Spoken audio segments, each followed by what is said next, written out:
Sound Chiefs, brought to you by Sheehan's Rustproofing. The Chiefs have just come out on the ice for a warm-up period. They're about to try for their 5th consecutive win. They're getting a good round of applause from their own booster club, who have traveled all the way from Charlestown to be here in Peterborough tonight.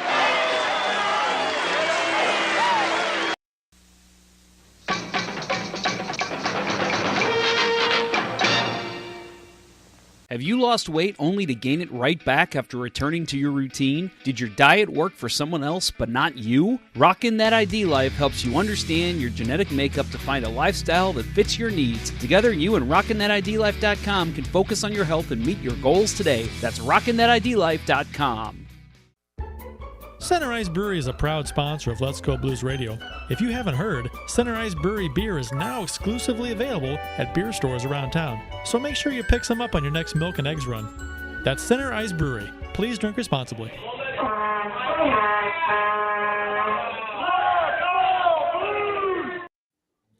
Welcome to episode 5 of season 11, which is episode number 381 all time of the Often Imitated, Never Duplicated. I didn't have a new little catchy little thing for this. I'll create one on the fly. Well, there it is. You just said it. There you go. We're the original Zaki podcast. Let's Go Blues Radio. We're how many licks does it take to get to the center of a Let's Go Blues Radio show? We are pre-gaming tonight as the Blues are in. No, we're not. Jesus Christ! Why don't I update this stuff? This is a special episode. I haven't updated any of this. Obviously, it's a special episode from Ballpark Village. Yeah, we're going to. Yeah, and our guest host Jeff Quirin. Is your microphone good, Jeff? You're off. You wrong mic. What? No, wrong mic. Good. What? Yeah, it's the wrong mic. You're. I think you're coming at your. Yeah. Something we should. You guys are just now figuring this out. Well, that's more on you than anybody. This is a special episode. We're going to talk about the last couple Blues games very briefly. We don't want to talk about the last one too much because it was a piece of shit. But we're going to talk about the reverse retro jerseys on this show because a lot of people have done these reverse retro reviews and ratings and things, but we haven't. We haven't weighed in. So nothing has been decided or determined until Let's Go Blues Radio weighs in on the reverse retro jerseys for 2022, 2023. Because let's be honest, I've seen some of the ratings and rankings and reviews of other people have done, and they've been kind of crappy. They're all over the place. Not good stuff. Where's Jeff? Yeah, I'm still here. Can you see me? Can you hear me? No, your video. We can hear you. We can't see you. We said microphone, not webcam. I don't know why. There you go. There it is. There you go. Good Lord. Wow. Okay. Wow. I got a new webcam. So start. clearly there's some issues with the new webcam, but I feel like I look better, right? I mean, plus my hair looks great. It's okay. It's getting there, guys. It's all right. I'm getting the hockey hair back. It's coming back. I forgot to. Did you check the HD box on just before you joined, just to make sure there's an HD box for the? Jeez, I don't know. I know. Let me look. No. I'm not. 720p. You. Yeah. Yes. I should be HD. Okay. All right. Good. It's good we get the admin stuff out of the way on the show. Right. Yes, that's best for sure. Special thanks to RockinThatIDLife.com and CenterIceBrewery.com for proudly sponsoring the show. Please check them out. It's Wednesday, October 25th, and we're streaming live on YouTube, Facebook, and Twitter. You can interact with our show on social media at LGB Radio is the handle on the socials. Just search for us. You'll find us.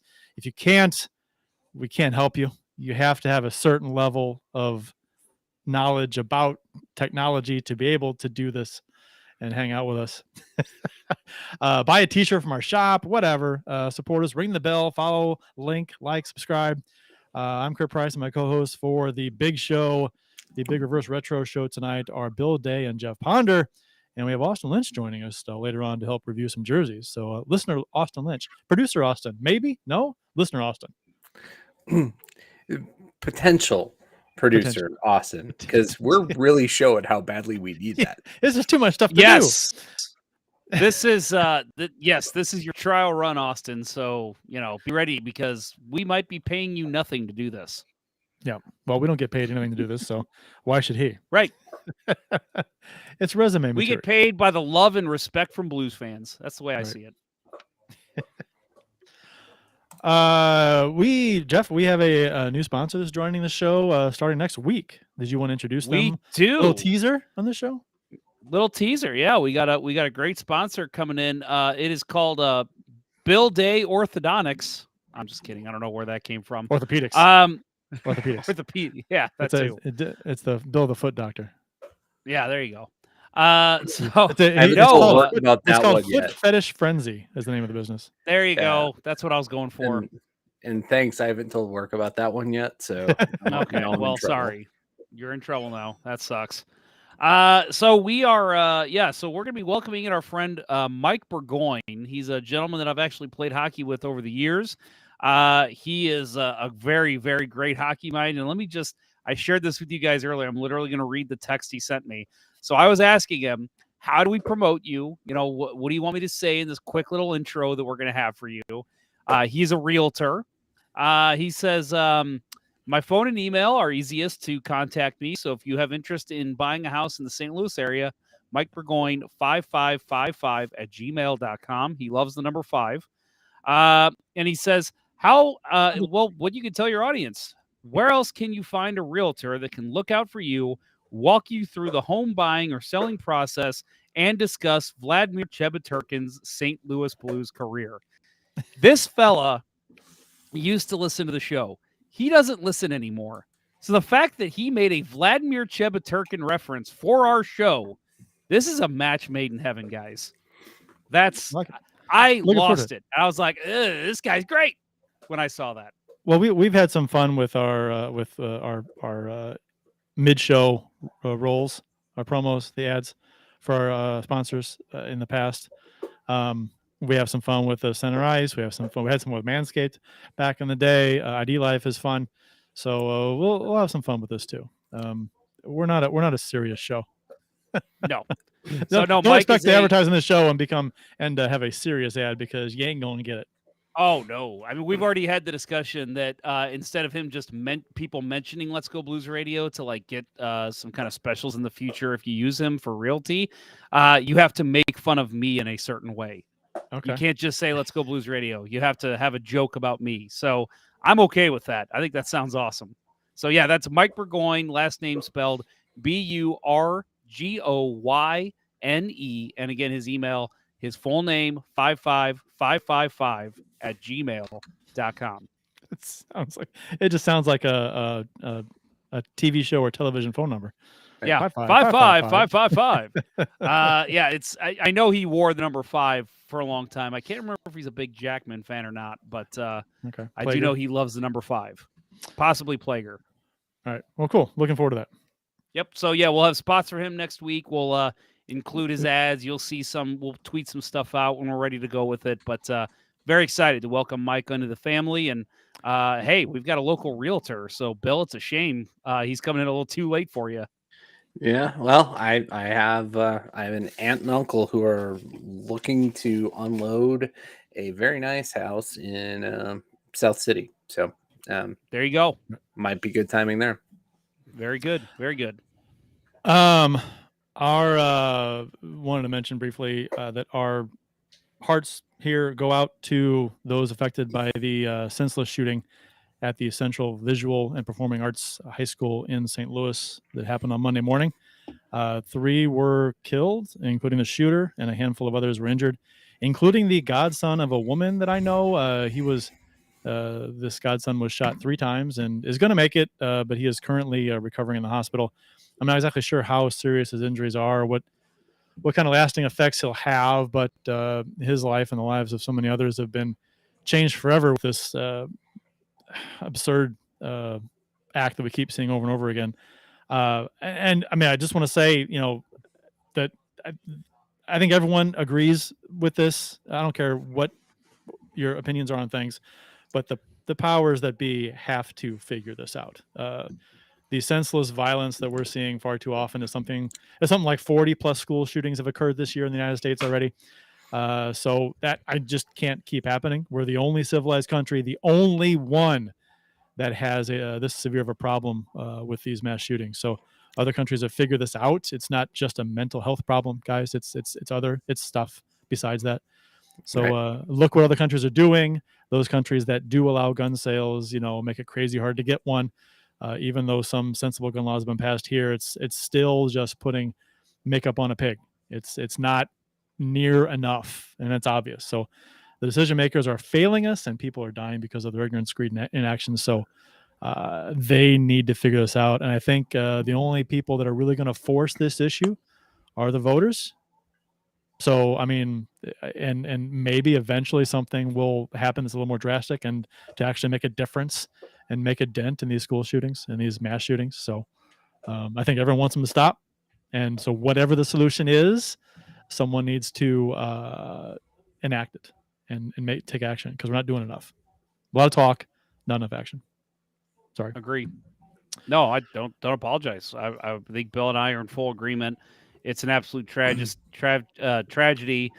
My wife being a teacher, it just kind of hits a little different. Plus, you've got kids of your own. I'm not saying you have to have kids to understand how awful this is, but you think, I know Dan Buffa, our friend on Twitter, was talking about, just the whole day you sent your kids to school and you're thinking the whole time, like, is he going to be safe today? Like, we shouldn't have to think that way. And the fact that, to me, like I said on Twitter, for me, it's not even that it hit close to home. For me, it's just, it's happening again in this country. Yes, it sucks it's in St. Louis, but it shouldn't happen anywhere. So, yeah, whatever we can do to make change, it's all on the voters. We have to make sure we are making sure that there is change made so this stops happening eventually. What's more important? I mean, you can throw out numbers. You can say, wow, there's more people killed this or more people killed that. I don't care. I don't care about other numbers. This is something that's fixable. It should be fixable. Yeah, it's fixable in a society where the will of the voters is actually listened to. The vast majority of Americans are in support of favorable of common sense gun control, not banning guns, not taking your guns away, but closing some of the loopholes. Not that make it so easy for a 20-year-old obsessed with video games to be able to buy a long gun and several thousand rounds of ammo and walk into a high school. And the thing with the high school was that they had 7 security guards there. 7. The doors were locked. They were taking measures to prevent this kind of a thing. And he still got in and he still shot the place. And the only reason it didn't get worse is gun jammed. So, I mean, it could have been a whole lot worse. And and I think people who say that, well, you got to do more guns in the school, more guards, better security at the gates, whatever that, I think that's just, again, like I said, put makeup on a pig. You're not fixing the root problem. It's something that is not going to prevent. If a shooter with an arsenal of guns wants to get into school, they're going to get in the school, and it's just fortifying the school is not a viable, logical, financially possible thing to do for all the schools in the country. It's just that would take hundreds of billions of dollars and you're going to train all the staff, and then you're going to have, the whole thing with giving guns to staff members and things is just like that's crazy Wild West kind of thing to me. I don't want a 70-year-old, 60-year-old teacher who hasn't had training, just had training of shooting a gun and taking the classes, the bare minimum of classes to get a gun, and then to have that in their classroom. And I think you're just trying to skirt the issue. You're trying to do anything you can as possible to avoid. It's all deflection, right? And the other thing I think we need to say here is, kudos to the St. Louis police for their rapid response, right? It wasn't Uvalde. Yeah, it's the exact opposite of Uvalde. They went in, they got the job done. It sucks, right? This used to be Southwest High School, right? This is right at Kings Highway in Arcel. It's not very far from where my parents grew up. It's actually about a mile from where my dad lives right now, right? It's a neighborhood that I'm very familiar with. And for it to be that close to home, When I heard about it, I wasn't shocked. I'm no longer shocked by these things, and even with it being this close to home, it was more like kind of been waiting for it. It's a shame that society has gotten desensitized to this to some degree. Well, there's outrage by a lot of people, the same people usually, that after one of these things happens, and it's talked about for a week or two, and then it kind of fizzles away, and nothing is really done. And it's the same thing every time. And I think those that aren't interested in actually fixing the problem just wait it out every time, and it kind of goes away until the next one. Yep. Right. This is the roller coaster cycle. It's dumb. It's stupid. We're better as a society. Remember, there was a red M&Ms. Red M&Ms is a good example, right?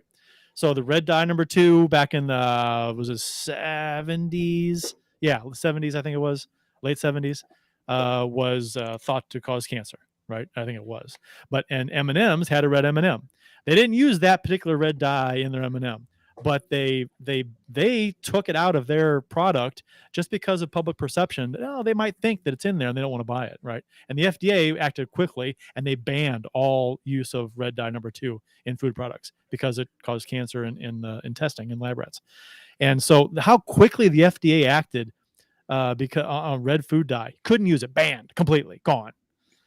Yeah, but then they switched to red dye number 5, which just causes ADHD, right? Well, but whatever. But okay, but I'm saying is that they took a step, they banned something outright completely, and Mars, they banned a red that wasn't even causing problems.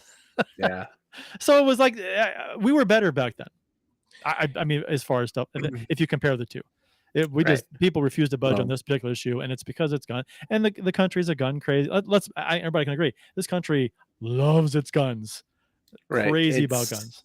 Right. So and that's the issue. People don't want to give them up. A gun obsessed culture, on top of 40 years of deregulation, right, and disdain for regulation. All regulation is bad, right? That's where we are. And well, I mean, you would think eventually something would get done, but we'll see. We won't. I'm not gonna hold my breath anytime soon. It's sad. Official beers of episode number 381. You can follow each of us on the Untapped app. My handle is cprice12. Jeff says jponder94. Bill's is Billy Blue Note 33. So, and why am I drawing a brain fart every single time? It's Bill's first. Bill. Yeah. We switched it up, and that screwed me up forever.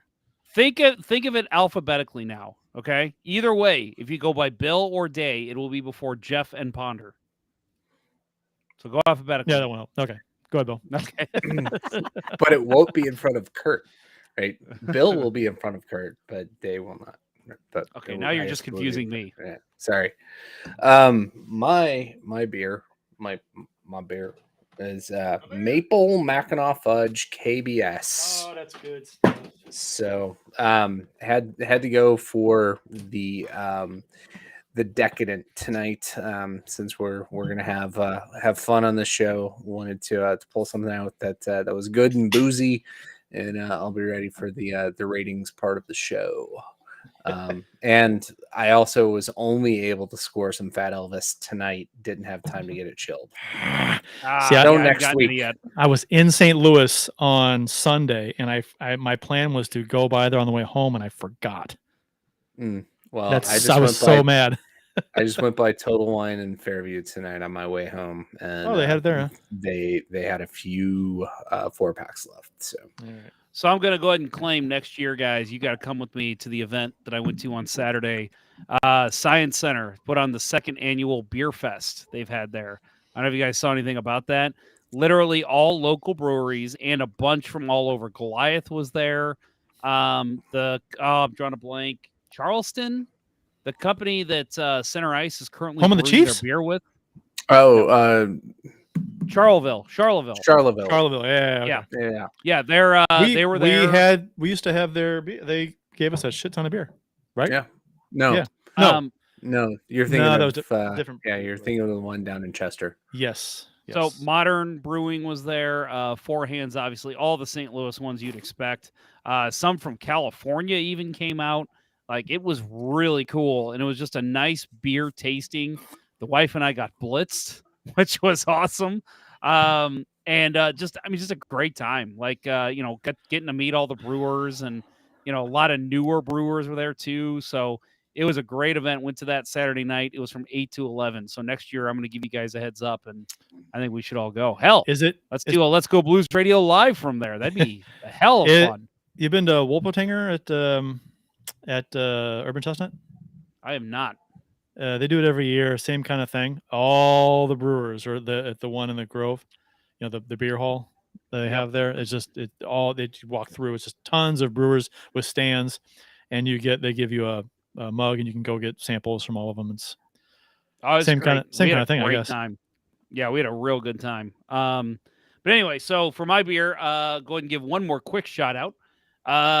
We got some Labatt Blue that I already drank all of because I was on a podcast before this. I joined our friend Michael over at Oilers Live, and we previewed the game tomorrow night. So that's a great episode just because Michael, honestly, he does a great job. I think you guys agree. Love his show. One of my favorite team-oriented shows that's not about the Blues. Oilers Live, part of he's going to kill me. I'm drawing a blank. I'm going to look it up.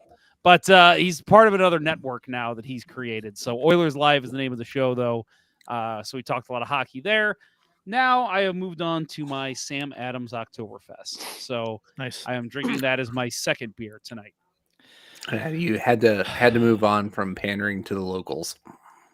Yes, that's true. Now I'm pandering to the Bostonites. My beer for the show is this is the last one that I have, and the last one I'll probably have until I guess spring. Is the my old Bud Light Orange. Nice. So yeah, I found it, and I'm like, I better finish that off, and because I got to make room for some Fat Elvis, and I can't have Bud Light Orange in the fridge when Fat Elvis is coming. There it is. Heavy Hockey Network. That is what Oilers Live is now a part of. Michael runs all of it. He does a great job. He said he's got bloggers, writers, podcasters from all over, not just Oilers coverage. Check out Heavy Hockey Network. And he says, great episode. That's a little exaggeration. It was all right. Thanks, Michael. Appreciate it, buddy. It was all right. It was all right. All right. Coming up next, we'll briefly tell you about the games versus Edmonton and Winnipeg after this word from ID Live.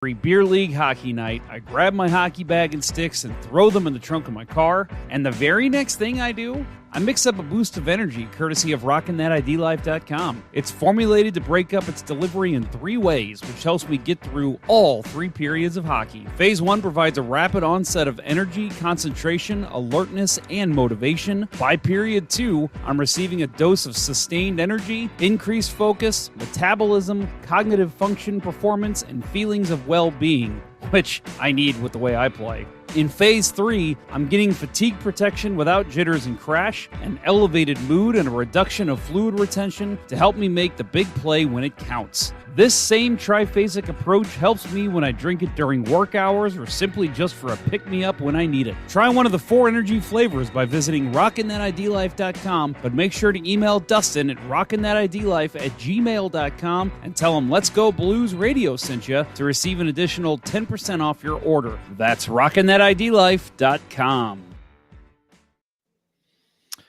All right, so we got the Blues played a game in Edmonton.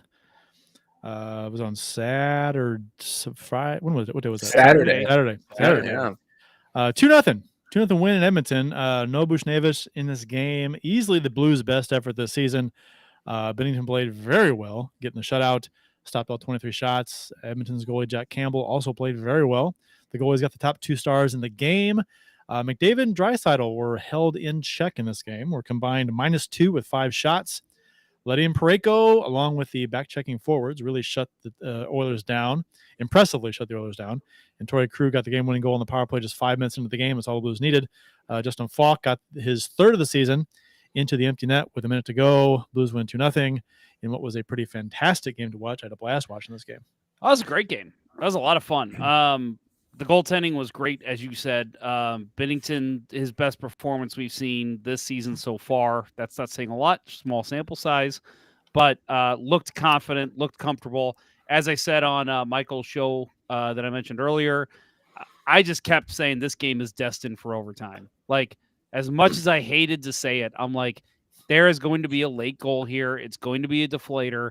This game's going to go to overtime. Bennington stood tall, and the defense played really well, too. And the Blues, honestly, they had good zone pressure, too, even though they're not scoring goals a whole lot right now, and they haven't had a goal from a forward since, second period against Seattle. Is that right? Because Falk scored the game winner. Yeah. So, yeah. They haven't had a goal from a forward in 7-8 periods now. But still, I thought they looked fine. Jack Campbell, as you said, was great. Only one goal total in the last 6 periods. Yeah, that's true. So. 2, but one being an empty netter. Only one goal against a goalie. Yeah. Yep. Agreed. I'll rephrase. So I thought that was a great game. Just unfortunate that for the Oilers that they couldn't break through. But man, Bennington, he was rock solid back there when they needed him. Yeah, he's had the start that every goalie dreams of, coming out of the blocks hot. Not having to worry about a 1A 1B situation at all, and he's looking like a very mature goaltender at this point. Knows knows what it takes to be a professional. Came in prepared for the season and is really delivering. He was great. He's in sync with his defense, and he was amazing. And like you said, on the other side, Jack Campbell, he played out of his mind. Just that kind of through traffic shot, even though Darren Peng would disagree with that, from Torrey Krug that beat him. That was weird. That was weird to me.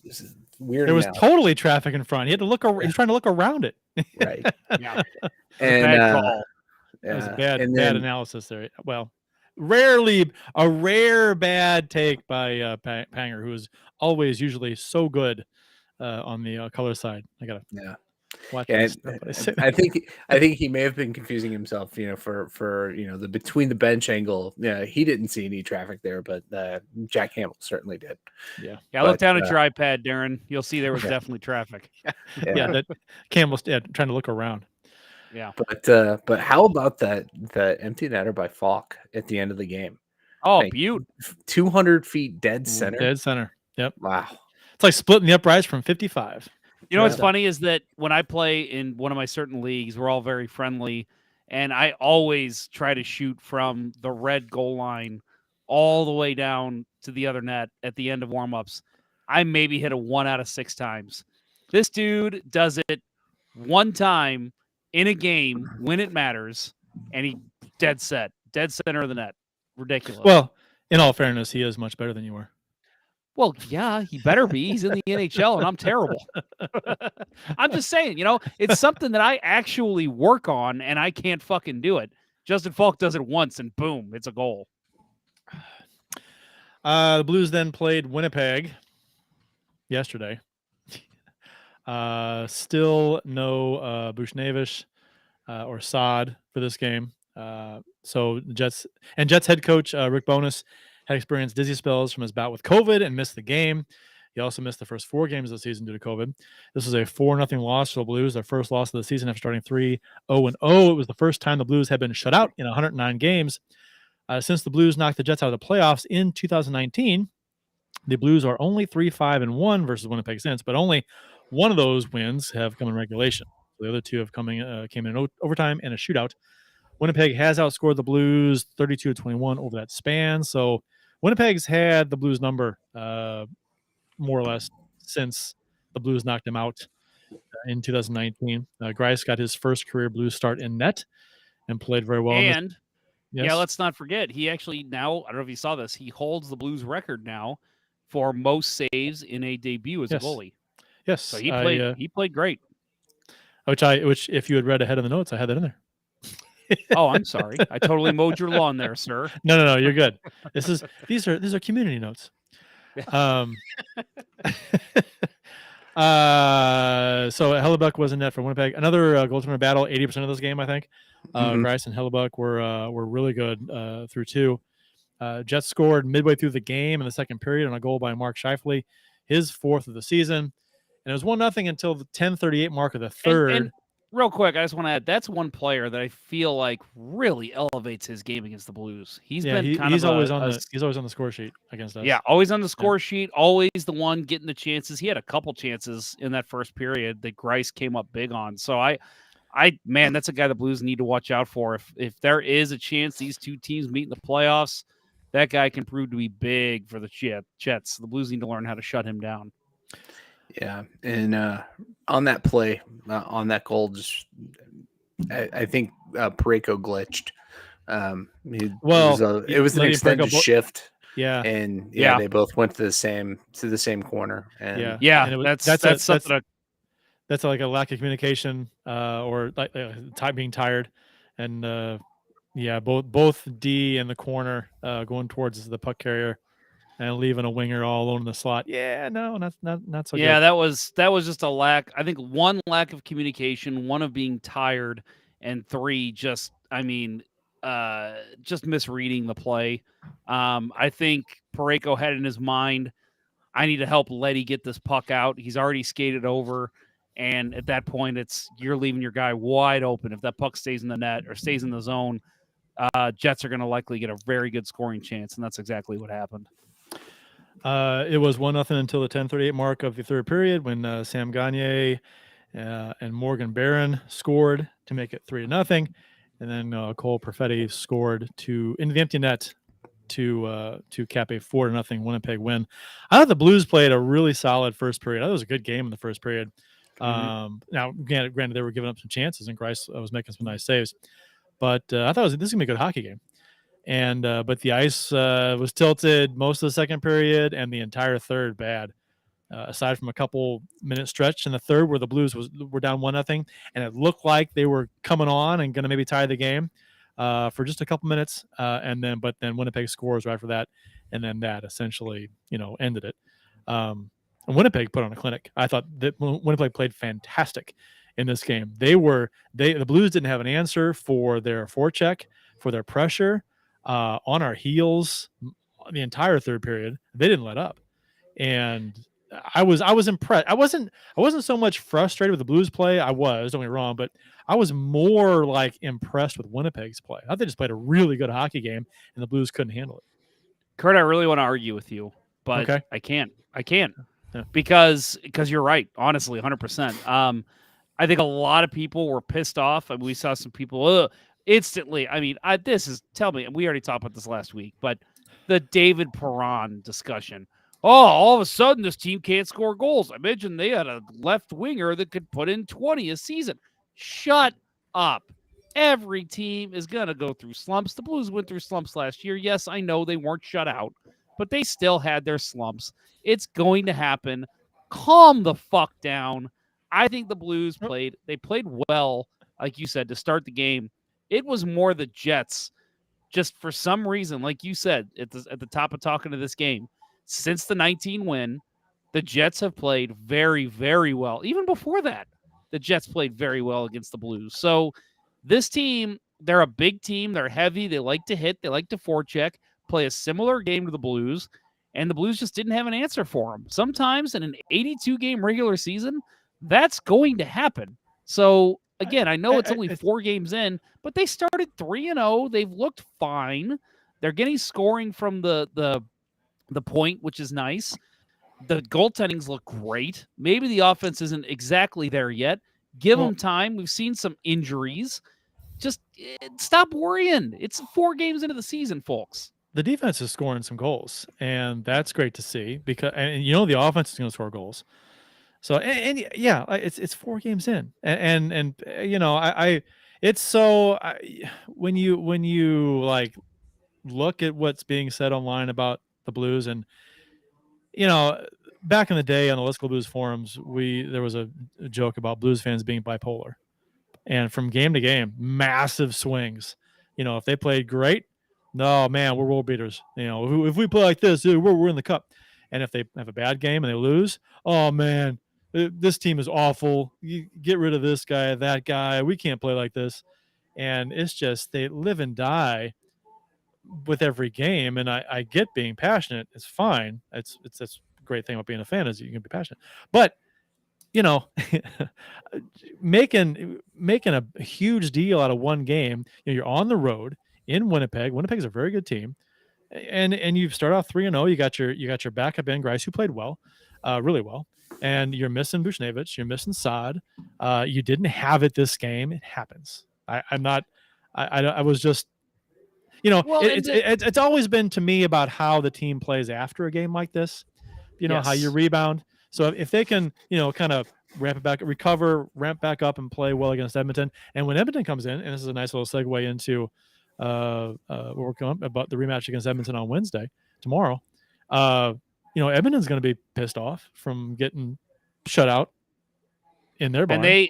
And like Michael Hebert said on the show I just did with him, he feels the Oilers woke up last game against Pittsburgh. Apparently I saw some of the game, but they apparently played very well last night. So yeah, they're going to come in hot. And the thing is that sometimes teams are going to lay an absolute dud. I don't feel like the Blues laid a dud. And that's when I think when you lay a dud, it's okay to have some of that vitriol and that anger and to be like, what the hell? This team just didn't even try tonight. I think they were just outworked. And sometimes that's going to happen. I don't even think it's worth discussing at length. It's so ridiculous. I mean, it just, to tell people that to have to say that these kinds of games will happen over the season. They won the first 3, they lost 1. Do you have to tell people this that they're going to lose some games as the season goes on? I don't. It was a bad game. Yeah. But yeah. What do you want to do? Yeah, and it just I think it's just too easy. Tweets cost nothing to send, and people are all too willing to pay that price to vent their emotions after every game. But 4 games in, you can't complain, right? 3-1 to start, shouldn't complain. If we get into November and we're saying, well, the problem is that the defense stopped scoring and our offense never started scoring, then we've got issues. Well, that's a trend, but, right? Right. That's a trend. Until I see don't have a trend. Yeah. You don't have a trend at 4 games. No. And this will be tomorrow's game, or if you're listening to the podcast, tonight's game. Or if you're listening on Thursday, last night's game. Yes. Going to be very interesting. I don't know why I love doing that to you. Very much looking forward to the game against Edmonton because of the way the Blues played and got their asses handed to them in Winnipeg, and how the Blues handled Edmonton in Edmonton. There's a kind of a clash of teams coming out of a trend or not wanting to start a trend or whatever. There's this little storyline going into Wednesday. So I'm looking forward to see how this, and don't be surprised if Edmonton comes in and beats the Blues. I mean, they're a high scoring team too. And if we don't have Buchnevich again or Saad, I can see Edmonton beating St. Louis on Wednesday. I wouldn't throw a stink about it. They're a depending on how they play. They're a real good team. Some people are picking them to go to the Cup final. And so, I mean, I would not, although be prepared if the Blues do lose. Oh, that's 2 in a row. Oh, there's whatever. And you can't even count the game against who we played. We sucked against, was it Arizona? We sucked Seattle. We sucked against Seattle, right? And we won the game in overtime. So that was a lucky win. People will be just jumping off bridges. Already. Don't tell those people that we have to go to Nashville and play on Thursday. Yeah. So and Grice is going to play one of those 2 games. Sky is falling. Suddenly, we've gone from 3-0 to 3-3. Oh my God! So if you're starting one of the, obviously, assuming the Blues are going to probably start Binnington 1 and Grice in another. Gosh, which game do you start Binnington? I mean, you got the home game against Edmonton, right? On Wednesday.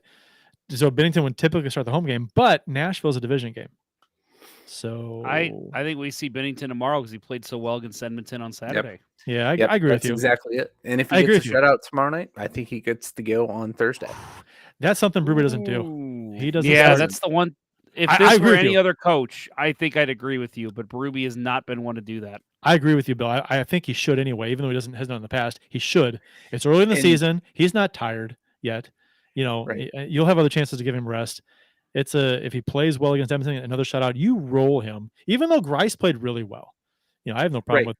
And one of the things that with Grice, Grice's play last night. Yeah, I thought I was very happy when first start with the Blues, right? And you're kind of like anxious to see how he plays, right? How is he going to do? And he was on it, and it was just reassuring because a lot of people were, you know, questioning Grice whether he was going to be a suitable backup or not, and his age was up there. We talked about that, and so and one game under his belt, you know, it wasn't his GAA is not very good, but his save percentage is pretty good. But I think one game under his belt, I think he should have. Maybe for a lot of Blues fans, that was like that maybe questioned how he's going to do. You know, just one game, it's kind of like, oh, I think he's okay. Well, that's good. Hopefully that's a sign of things to come for him this season and how he plays. But I know you said, Bill, before the show, hopefully the team doesn't. It's not a thing where the team plays poorly in front of one goalie, right? Yeah, that'd be Grice. That'd be bad. Right. Well, I just want to know. I mean, Grice played so well. Like, why does he not have the starting job? Jordan Bennington should be sitting. That guy sucks. That's how it works, right? That's how we work goalie talk here in St. Louis. Yeah, but Bennington's 3-0. I mean, you gotta.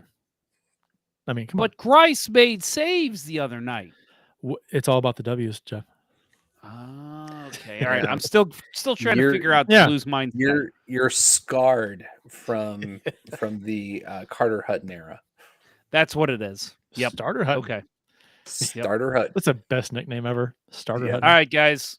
We need to have this discussion right now. So Heavy Hockey Network is also Oilers Live. He wants to do a wager on tomorrow night's game.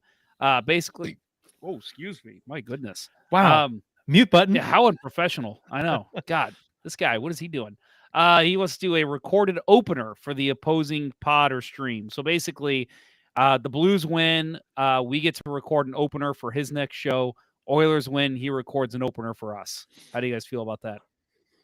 I'm all about it. What could we like a set time limit, right? Like what, 15, 20 seconds or what? Oh, yeah, not long. Just kind of like, 10 seconds. Quick smash talk and then say, hey, here's Oilers Live, because we know we'll be recording it for them.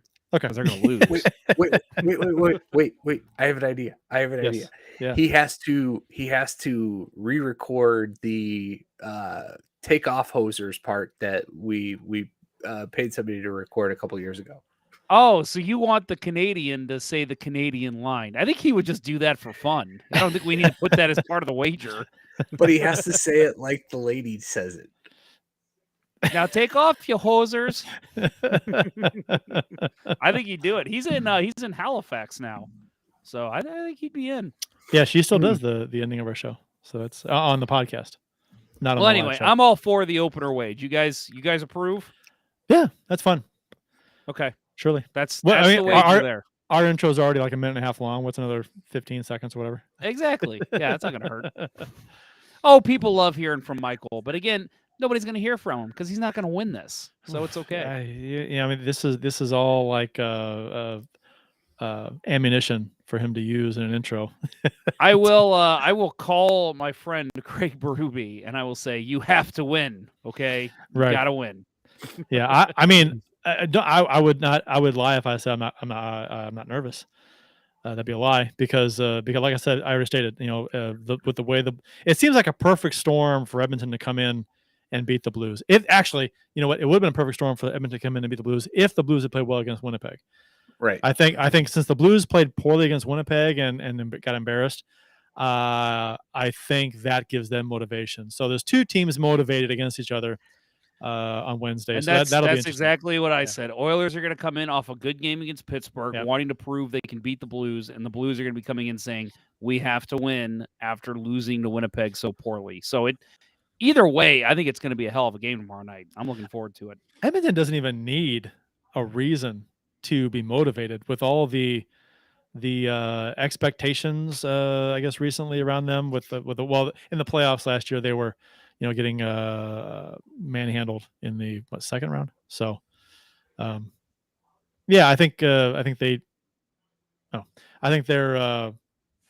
got a lot of past history to atone for, I guess, and not so much maybe recent, but they should be motivated anyway. Actually, all players should be motivated. They're getting paid a lot of money. Yeah, that'd be my motivation. That is my motivation every day. Oh, yeah, this company pays me. I should work hard. Yeah, you think? We'll be right back on the other side of this break to rank the reverse retro jerseys for 2022 and 2023 after this word from Center Ice Brewery. Do you like hockey? No, of course you do. Do you like beer? Of course you do. Are you 21? Let's hope so. If you answered yes to all of those questions, run on down to your local beer distributor and pick up a 2-4 of Old Arena Lager, the Beauty IPA, or any other delicious hockey-themed beer from Center Ice Brewery. That's right, Center Ice Brewery beer is available at various beer stores around town, so check around for the one closest to you. That's Center Ice Brewery. Let's go Blues!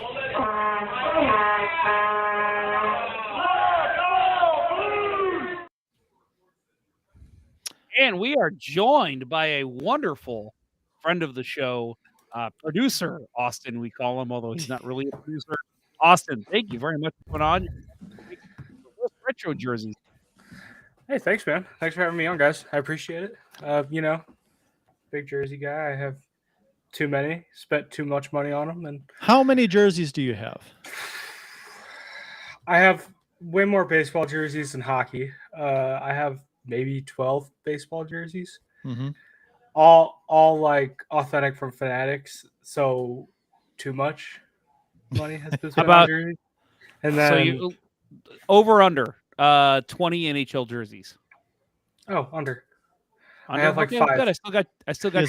He has like 5. Wait, hold on. I'm trying to think. I literally got a closet dedicated. You're a jersey fanatic. Jerseys. And you have 5 jerseys.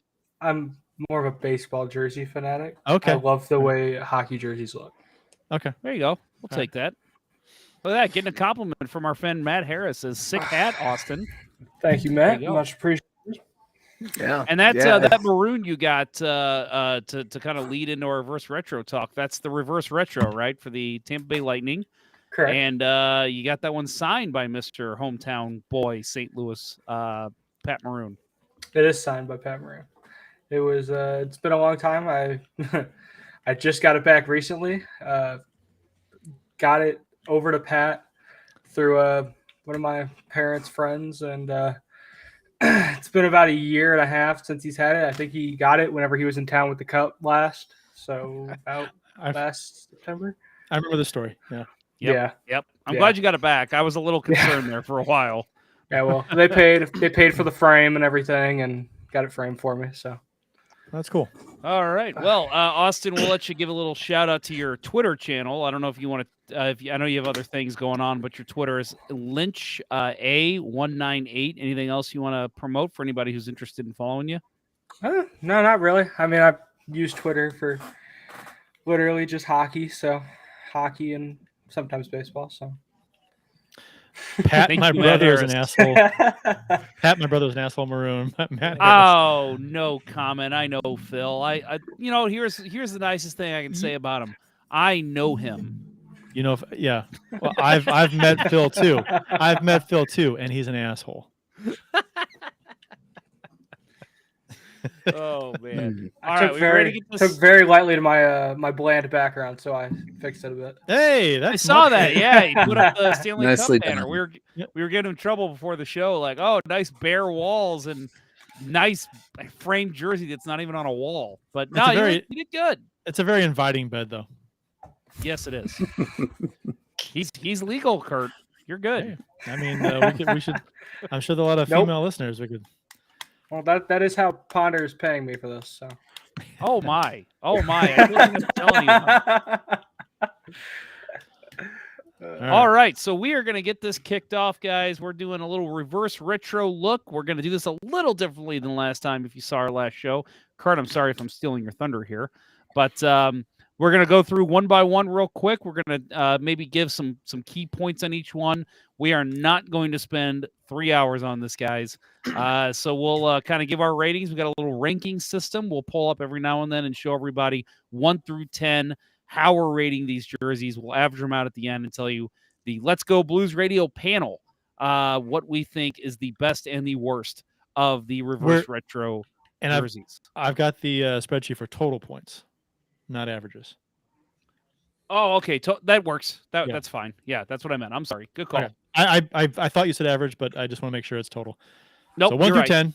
Are we doing like half points? Oh, I think we can just stick with full numbers, right? Let's stick with whole numbers. Okay. All right. Whole numbers. If you feel like you're at like a 4.5, I would say put it down to 4. Let's round down. I think that's up to the person. Yep. All right. Yeah, it's up to you. All right. All right. So here we go. Anaheim Ducks. For those, we'll give a quick rundown on the jersey. It's a white one with some orange in the bottom, vertical stripes, and the old Ducks logo. We'll start with you, Kurt. What do you think? I like this. I'm a fan of orange when it's used correctly in jerseys for whatever reason. I think it looks good, pops in a good way. Like the retro Ducks jersey, the logo. I mean, I like how it stands out against the white background. I like it. I'm a fan of this one quite a bit actually. What's your rating? I'm gonna give it a. You know what? Let's do it this way. Let's all have, if anybody has anything they want to say about these, we'll say them first, then we'll run back through. Everybody just gives a number at the end. How about that? That way we're not talking each other into what the ranking should be. Bill, your thoughts? This is what I thought they were going to do last year. Going with the kind of more modern color scheme on the original logo. I like it, but points off for diagonal striping. So 6 from me. Yeah, that's why I kind of went. I didn't go any higher because the diagonal that's the only thing with me. A diagonal. Yeah. Jersey Hound Austin. Yeah, no, it's a great. Personally, I think it's a great jersey. I really think that the NHL shield, the orange really pops out with the orange collar around it. Well, like the stripe around it. I think it's all around a really good jersey. I think they did a pretty good job. Kind of like what Bill said. I kind of thought they were going to do something like this last year. But yeah, I think the colors work out perfectly with this. Yep. I'm good with it. I like this one. I have nothing else to add to your guys' comments, so I'll start with my ranking. I'm giving them a 6. Let's go to Austin. I said 7 already, and Bill said 6, right? And so Austin, what do you got? I was going to give it a 7, yeah. 7. Okay. So we're about in agreement there. More or less. I hope we disagree some more. Oh, we will. We're going to go. I think the disagreement starts here. I don't know. We'll see. Let's give Austin the start here. What do you think, Austin? We're going to talk about the Arizona Coyotes, but first I'll give you a little rundown here. Orange type jersey. The very what's the word they always use with this? The word with Kachina, the old Kachina logo. They got the desert look in the background. Just the head. Yeah, just the head. Desert in the background on the bottom of the jersey, and some kind of weird Canucks looking stripes from those old jerseys. Let's start with you, Austin.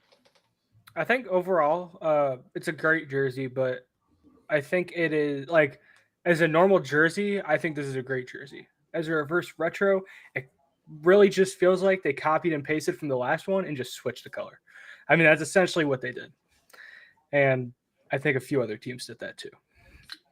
So I feel like it's kind of laziness. I mean, you had 2 years to come up with like a completely new and different thing, and they did literally it feels like the literal exact same thing, just a different color. I won't run through everybody in case you just don't really have comments. So I'll just say, Bill, Kurt, your thoughts? I think this. I hate this jersey. I know some people love it, and that's fine. I actually clashed with some people online about it, but I hate it. It looks like dirt to me. I don't know. I've never liked the Kachina style. I'm not a Southwest art guy, so it's just my thing. I think you lose the desert, the scene and the stripes. It's just all too dark down there. I don't like the head by itself up there, and I've never liked that logo. It's like that's their worst logo. And it just looks like dirt. I don't know. I'll Bill, I'm sure you disagree, Bill, because I think I'm in the minority with this. Yeah. No, for originality, like Austin said, I think it's too much of a knockoff of last year, but I'll tell you, it's so kitschy that I like it. And I'll tell you what, the first thing I thought when I saw the bottom and the desert landscape was it reminded me of one of my favorite movies of all time, Three Amigos, with the clearly obvious painted backdrops.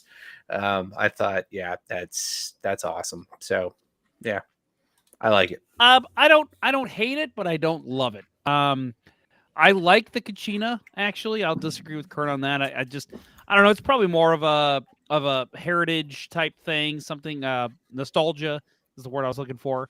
I don't hate that. I hate the desert look in the bottom. That's just so overdone with them. It's just not a good look for me. I'm gonna go. So I'll start our rankings off. I'm gonna go 4. Let's go to Kurt. 2. Bill. 6. Awesome. I was gonna give it a 6. All right, next. All right, so next we move on to, and I'm going to pass it off to you, Kurt, here in a little bit, to where you can kind of describe the jersey itself, and that way I'm not doing it the whole time. So we got the Boston Bruins up next, and I believe this is real quick, same model for the Blues one, correct? Same model. Oh, right. Yeah, same model. Yeah, the modeling the jersey. Yeah, when I saw her, I thought, wait a minute, the Blues released a white one too? And I was like, oh wait, no, that's Bruins. So yeah, somehow. Right, of course. God, it's that damn hockey culture. So this Bruins jersey, it's that third logo they had back in, like, I think it was like the early 2000s on the yellow jersey, the big giant, Bruin, the big bear. No, it was 96. 96. And then they've got some interesting selections for kind of looking like, I guess, like scratch marks that a bear would give you in terms of the striping at the bottom with some brown and yellow. When I first, and I'll give my opinion here first this time, and when I first saw this jersey, I thought I didn't like it, but then I started seeing it more modeled more. I saw it on the shelves in the Bruin shop, and I'm starting to dig it a little bit. It's interesting. It to me, it looks like something you'd see on a one-off AHL jersey night, like a special giveaway night. And I kind of dig those types of jerseys. So I actually think I'm not going to, again, this isn't going to be one of my favorites, but I like the look of this. And I'll open the floor to anybody else who wants to disagree or agree. I like this jersey.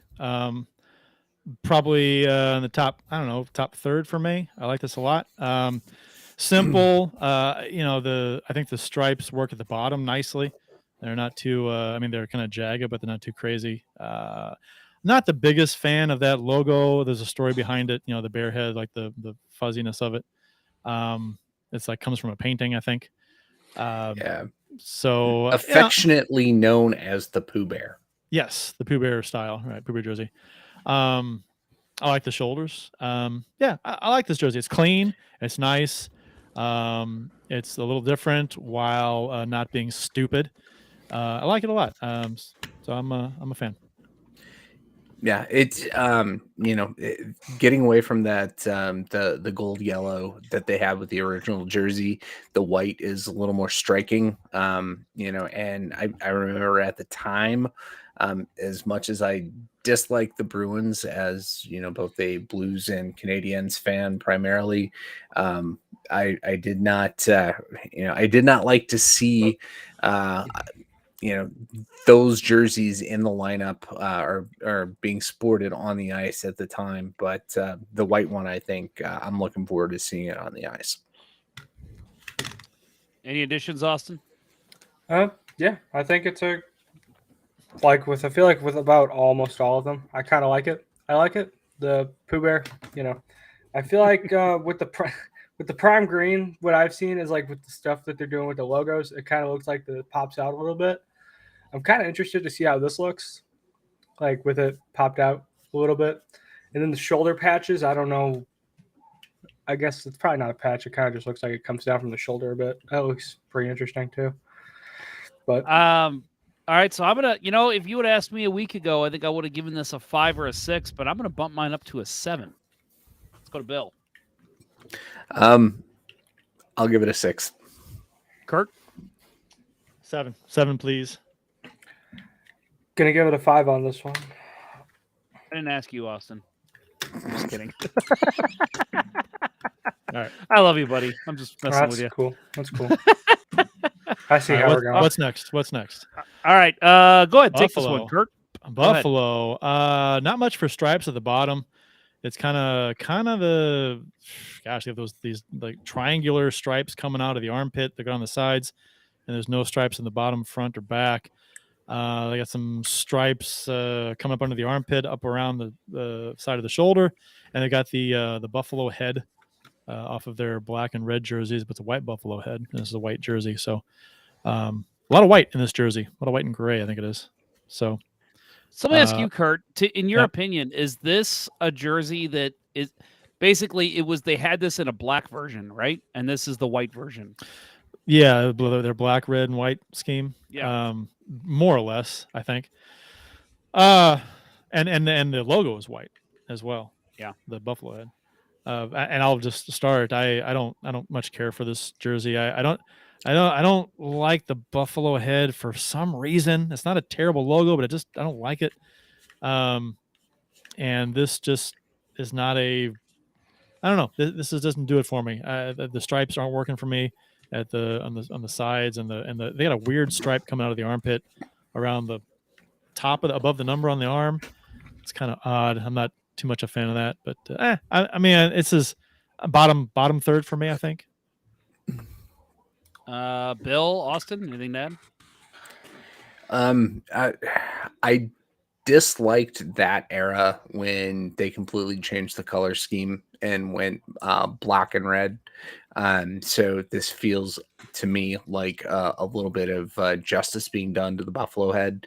That said, and here's a little bit of trivia. First hockey jersey I ever owned was the original Buffalo Sabres jersey that my dad picked up off the rack at Casey's when they were first buying me my equipment when I was 3 years old. So I've always had an affinity. Next time we're at Cardinals Nation, Bill, that's going to be the first question. Okay. What is the first jersey Bill Day has ever owned? That's a good one. So yeah, I've always had an affinity for that, the classic Sabres logo, not the buffalo head. But because I feel like this is doing a lot of justice, I like it. I'm not going to be upset to see this on the ice. So yeah, for me, pretty much agree with both of you. As weird as that's to say, I like it and I don't like it. I like it because it's clean and simple, like divide by zero in our YouTube chat says. But I just think they could have done a little more, something a little different than what we've already kind of seen from them. I've never really been a fan of the Sabres jerseys. Just think they could use a complete rebrand, and I have no problem saying that. So, Austin, anything to add before we get to numbers? You know my favorite Buffalo jersey, real quick? Their Buffalo Slug. The Buff Slug? I like that. I mean, it's not, it's I don't know why. It's design wise, it's kind of cool, simple. I don't know. I like it. I like the red one, or the original. They're bringing that one back this year too. I think it's great. They're bringing both. Well, putting this one into their current colors. I really like it. Simple. I think they did a fantastic job on it. All right, I will start. Again, I think last week I would have probably given it a 5, but I'm going to jump this up to a 6. Let's go to Kurt. 4 for me. Bill? 6. And Austin? 7. Ooh, okay. All right. And move on to the next one. Let's go back to Kurt to describe the Flames. Well, the Flames, they got the goofy bottom striped reverse retro going on with the diagonal stripe coming out of nowhere and stopping in the middle of the jersey under the C. Their C logo is white. This is a black jersey, and they got the stripes all the way down the length of the sleeve with broken up with yellow and white and black stripes. This is I've always Calgary can't figure out stripes. And this is their one jersey that they had that they brought back, and it's just I hated this. This is one of the worst jerseys that Calgary's had. If they were to slap the horse head on this would be their worst jersey ever. Wow. I'm not a fan of this at all. The stripes at the bottom kill it for me. If that one diagonal stripe, and I think, did they have this style last year? That diagonal stripe at the bottom kills this jersey for me. It would be a lot better without that stupid diagonal stripe at the bottom. Let me interrupt here. Ken Morris, I think you hit the nail on the head. I was trying to put into mind what this looks like, and I think Ken has nailed it. So I'm going to give you comment of the show. Flames jersey looks like it's from a Bruce Lee kung fu movie. Yeah, like, what is that stripe going under the logo? I feel like it's like, at first I was thinking a robe, like, you take a robe and you put one part under the other, but yeah, this belongs in a freaking kung fu movie. So yes, I agree, Ken. The stripes remind me of the Too Close for Comfort. You ever remember the show Too Close for Comfort? The stripes they had on the back wall. That's what this jersey reminds me of. Mm-hmm. Yeah, I'm not going to go that deep into pop culture for mine. This is awful. Like you said, Kurt, the Flames' worst jersey, and they brought it back and made it even worse. I actually think that I differ from you on one point. I think the flaming nostril horse head would have been an improvement on this jersey. Okay. Wow. Okay. I love Divide by Zero's coming here. He gives this one a 3. He says, "Fire the seamstress who fell asleep." Austin, any thoughts? It's something. All right, next jersey. Yeah, no, I'm with you, man. I mean, there's not much to say here. It's just an ugly jersey, and Kurt, I know you kind of harped on the weird thing under the logo, but on the sleeves too, like those stripes just stop. They just end. And it's just so weird looking. Yeah, they're the width of that red stripe. And it's just a weird. I don't hate the stripes in the sleeves as much as I hate that fucking stripe at the bottom. I've always hated that. If it were at least, like a die cut, like forming around the bottom of the C and going under the C, but it just stops. Like the C is some kind of stupid ass pasted on a clip art image where there's no transparent background and it covers up the stripes. It's just a stupid looking thing. Let me ask you this question, and I don't think this would make it any better, but just wondering, if that stripe, let's say it goes all the way up through the logo and up to the chest, would that make it better or worse? That's worse.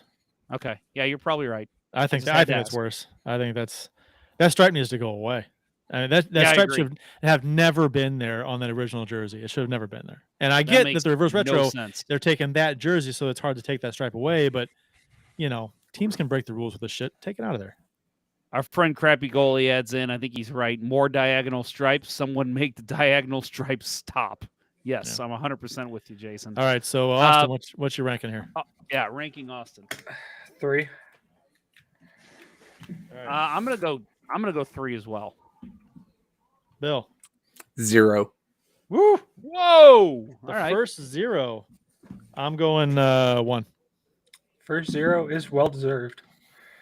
I mean, I should go 2 here, but I'll be generous because I do like that logo. I do like the white Flames logo. I think that looks cool. But I do too. That's why I gave it a 1. It gets a 1 for the logo.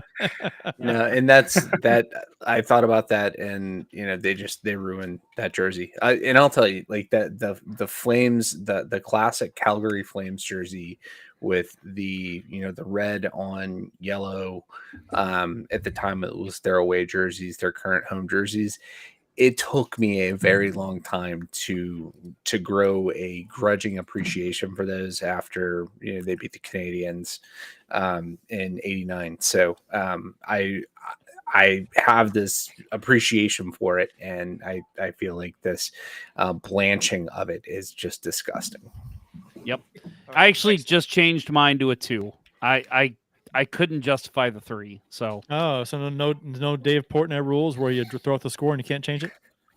we don't have rules of complete bigot assholes on this show. Okay. All right. How so dare you I'll bring take... his name into the show? Exactly. I will take the next one. This is the Carolina Hurricanes jersey. It's a basic red. It's got that weird striping that they've had in a couple of jerseys there at the bottom. Like they just look like boxes to me. I'm not sure what those are supposed to be, but and then they got the Canes across. It's the Hurricane flag logo, right? Is that what it is? Yeah. So like a bunch of them side by side. Yeah, that makes sense. Okay. Yeah. Okay. Wow. I'm surprised I didn't know that. I feel like an idiot. Okay. So the jersey's fine. Like it's a nice, clean looking jersey. And I know I said this the last time we did the reverse retro reveal. I hate the nickname of the teams on the jerseys. I don't like it. When Tampa did the Bolts. Yeah. When they did the Bolts. Ugh, awful.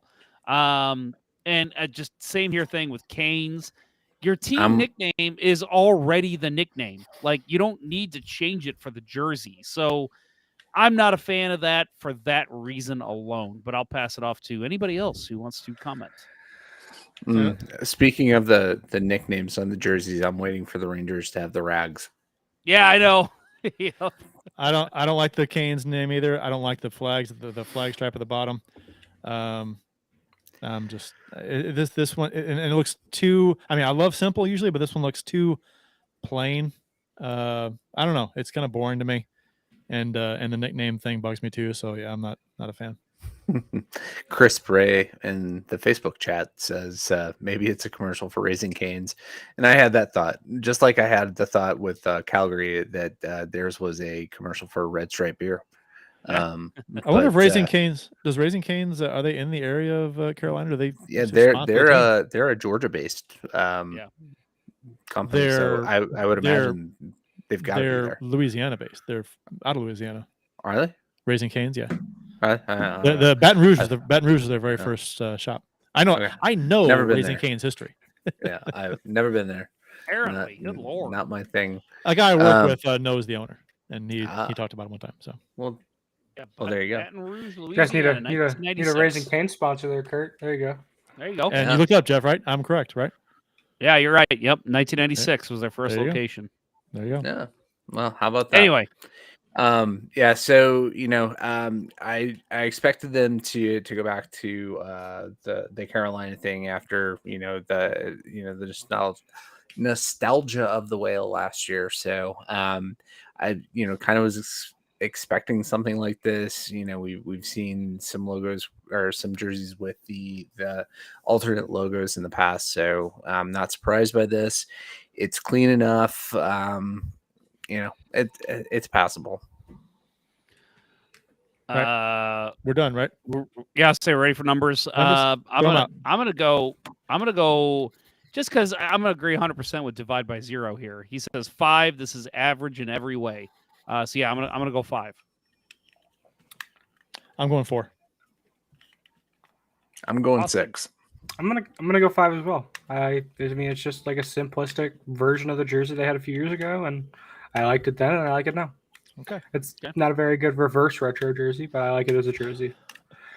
Alrighty, next we got Chicago Blackhawks. They did something here. They have a red and black jersey with white stripes across the middle, the bottom, and the sleeves. Horizontal stripes everywhere. Yeah, it's a playoff. They're like way back in the day of their original white and black that we've seen them do for Winter Classics and stuff. It's actually an advertisement for the movie. Yeah, that's what I was going to say. Yeah. This is an advertising for Chicago the musical. Yep, there you go. I do not. I mean, I'm just going to give my opinion first here, and I think you'll all agree.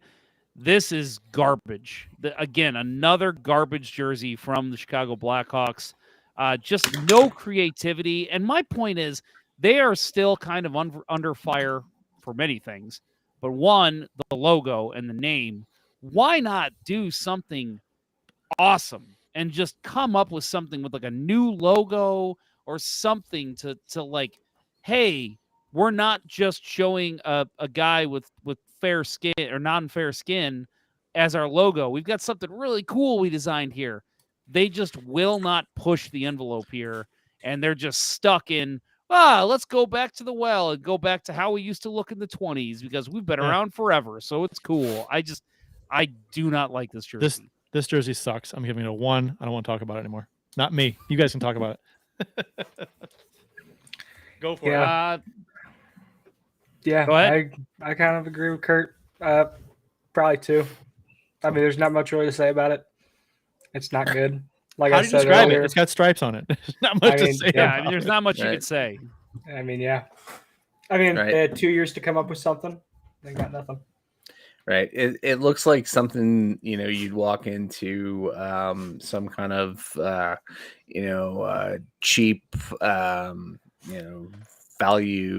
cheap value store out in the Chicago suburbs looking for something to wear to your first Blackhawks game in 12 years. And you pick this up off the rack. And yeah, no, it's It looks like a sweatshirt you find at Ross or TJ. yes, Yeah, that's the idea I was trying to get to there. Thank you for Yes. putting the words Like a hoodie out there Like a for hooded me. sweatshirt? Yes, Yeah.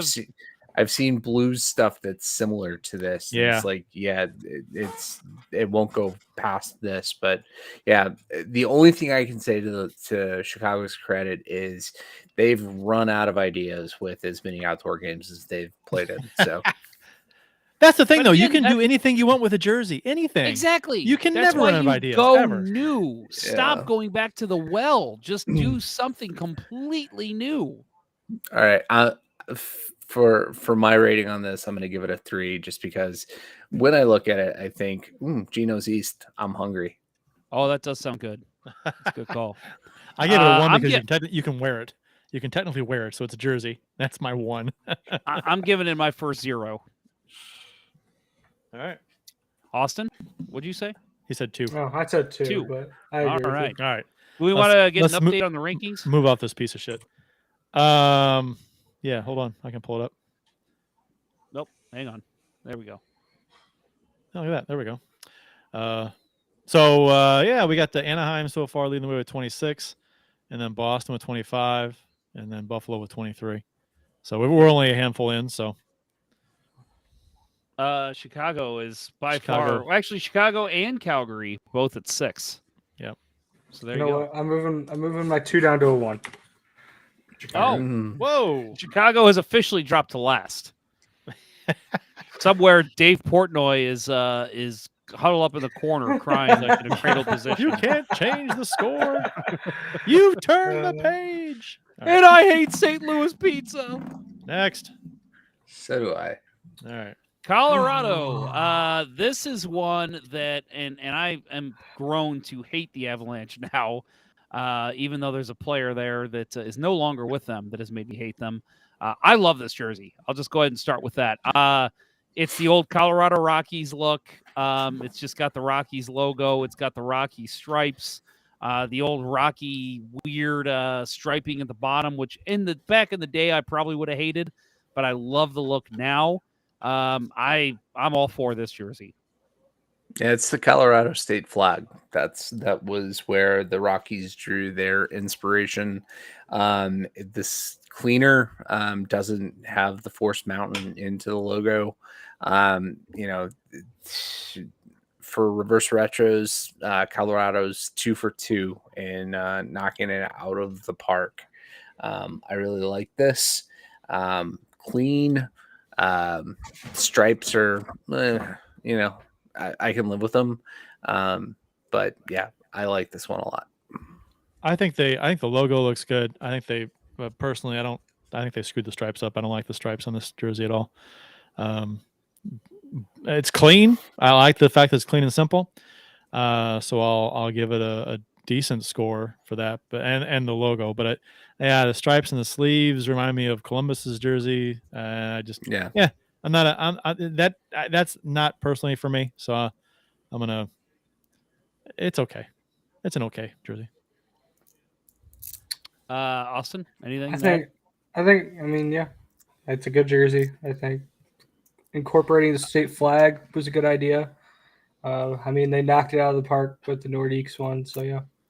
Yeah, I think same thing. The fact that they honored the Nordiques with the first one, second one they're honoring where they are now and the old Colorado Rockies. I love when teams do that kind of shit. I'm giving this guy a 9. I'm gonna go 5. Kirk, 5. All right, Bill. I'm gonna go 7. Austin. I'm gonna go 6. Oh, we have a new leader, mostly because of me. But Colorado is now taking the lead. Move on to the next guy. And Kurt, why don't you take it away with this one? Columbus, we got these stripes running down the sleeve off the shoulders. Got 3 stars at the bottom of the sleeve. They got the swooping. Is that their state flag? The swooping state flag around the star, whatever flag that is. I don't see the Confederate flag. It's not the Confederate flag. I know. That's thinking that wouldn't get approved. And they have some classic stripes at the bottom. Where did I put this on my my pre-rank? Yeah, this was a meh. It is middle of the road, maybe a little less than middle of the road for me. Not a big fan of this. Although I've never liked Columbus's logo. Just not a fan of that. I don't know. I something doesn't do it for me with the stripes running down the sleeve. I don't know. I'm just not. I'm not. That doesn't do it for me. I do like the stripes at the bottom. They're nice and clean. It's okay. It's all right. So I put this in our Slack chat, but I actually a lot of this is first impression for me, and this one is the first one that I hadn't seen before. But there are going to be a bunch more in here that I haven't previously seen. I don't like it. My initial impression is actually the blue. Having the lighter blue down the sleeves, kind of giving me some Atlanta Thrashers throwback vibes, and I don't like it. I don't like it. Out of all of the Blue Jackets logos, that one I think is the best, but it's still just not great. So, yeah. I'll just add kind of ditto to Kurt. It's kind of a meh jersey for me. I like it, but I don't like it. I like the look, but to me, agree with a lot what's going on in the chat here too. I don't know. Time to change the logo. I don't like that logo, and I think that anytime I see that logo on a jersey, I'm just not going to like it.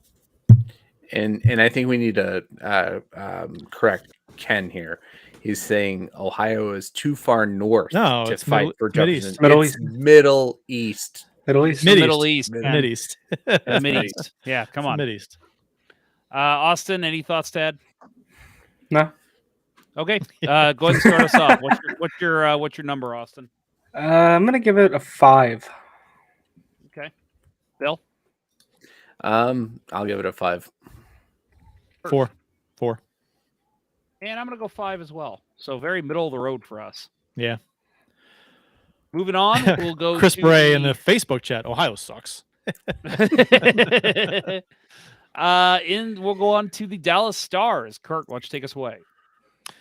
This one a lot like the last one, right? Columbus's. They've got their Stars logo on the chest, white or silver stars with a green star in the middle. Green and white stripes going down the sleeves, off the shoulders. It's like identical to Columbus's, except it's Dallas's.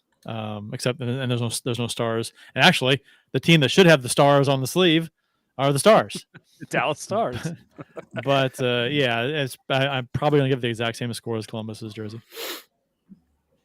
Gives me too much like from the time frame when Minnesota moved to Dallas, and what was the year that they beat us in the playoffs, knocked us out. I don't know. I'm getting not 2019.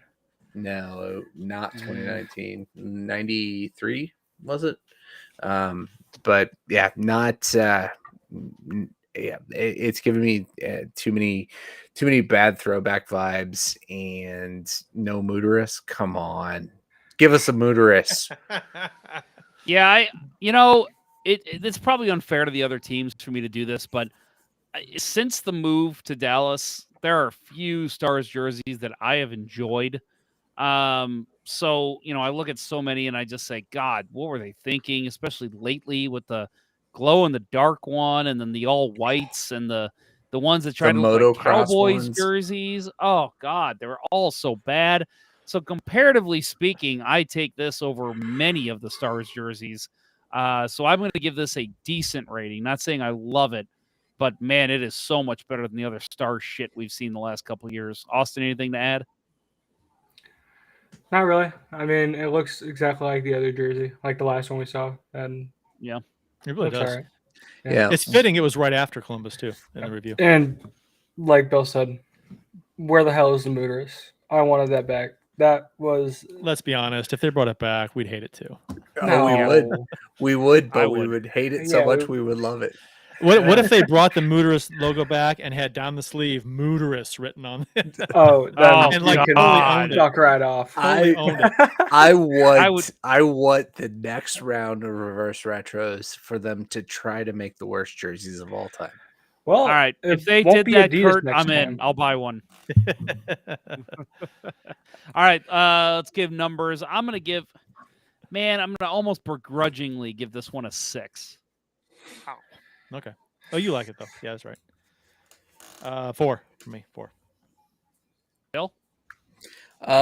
Yeah, I'll give it a 5. Austin? Yeah, 5.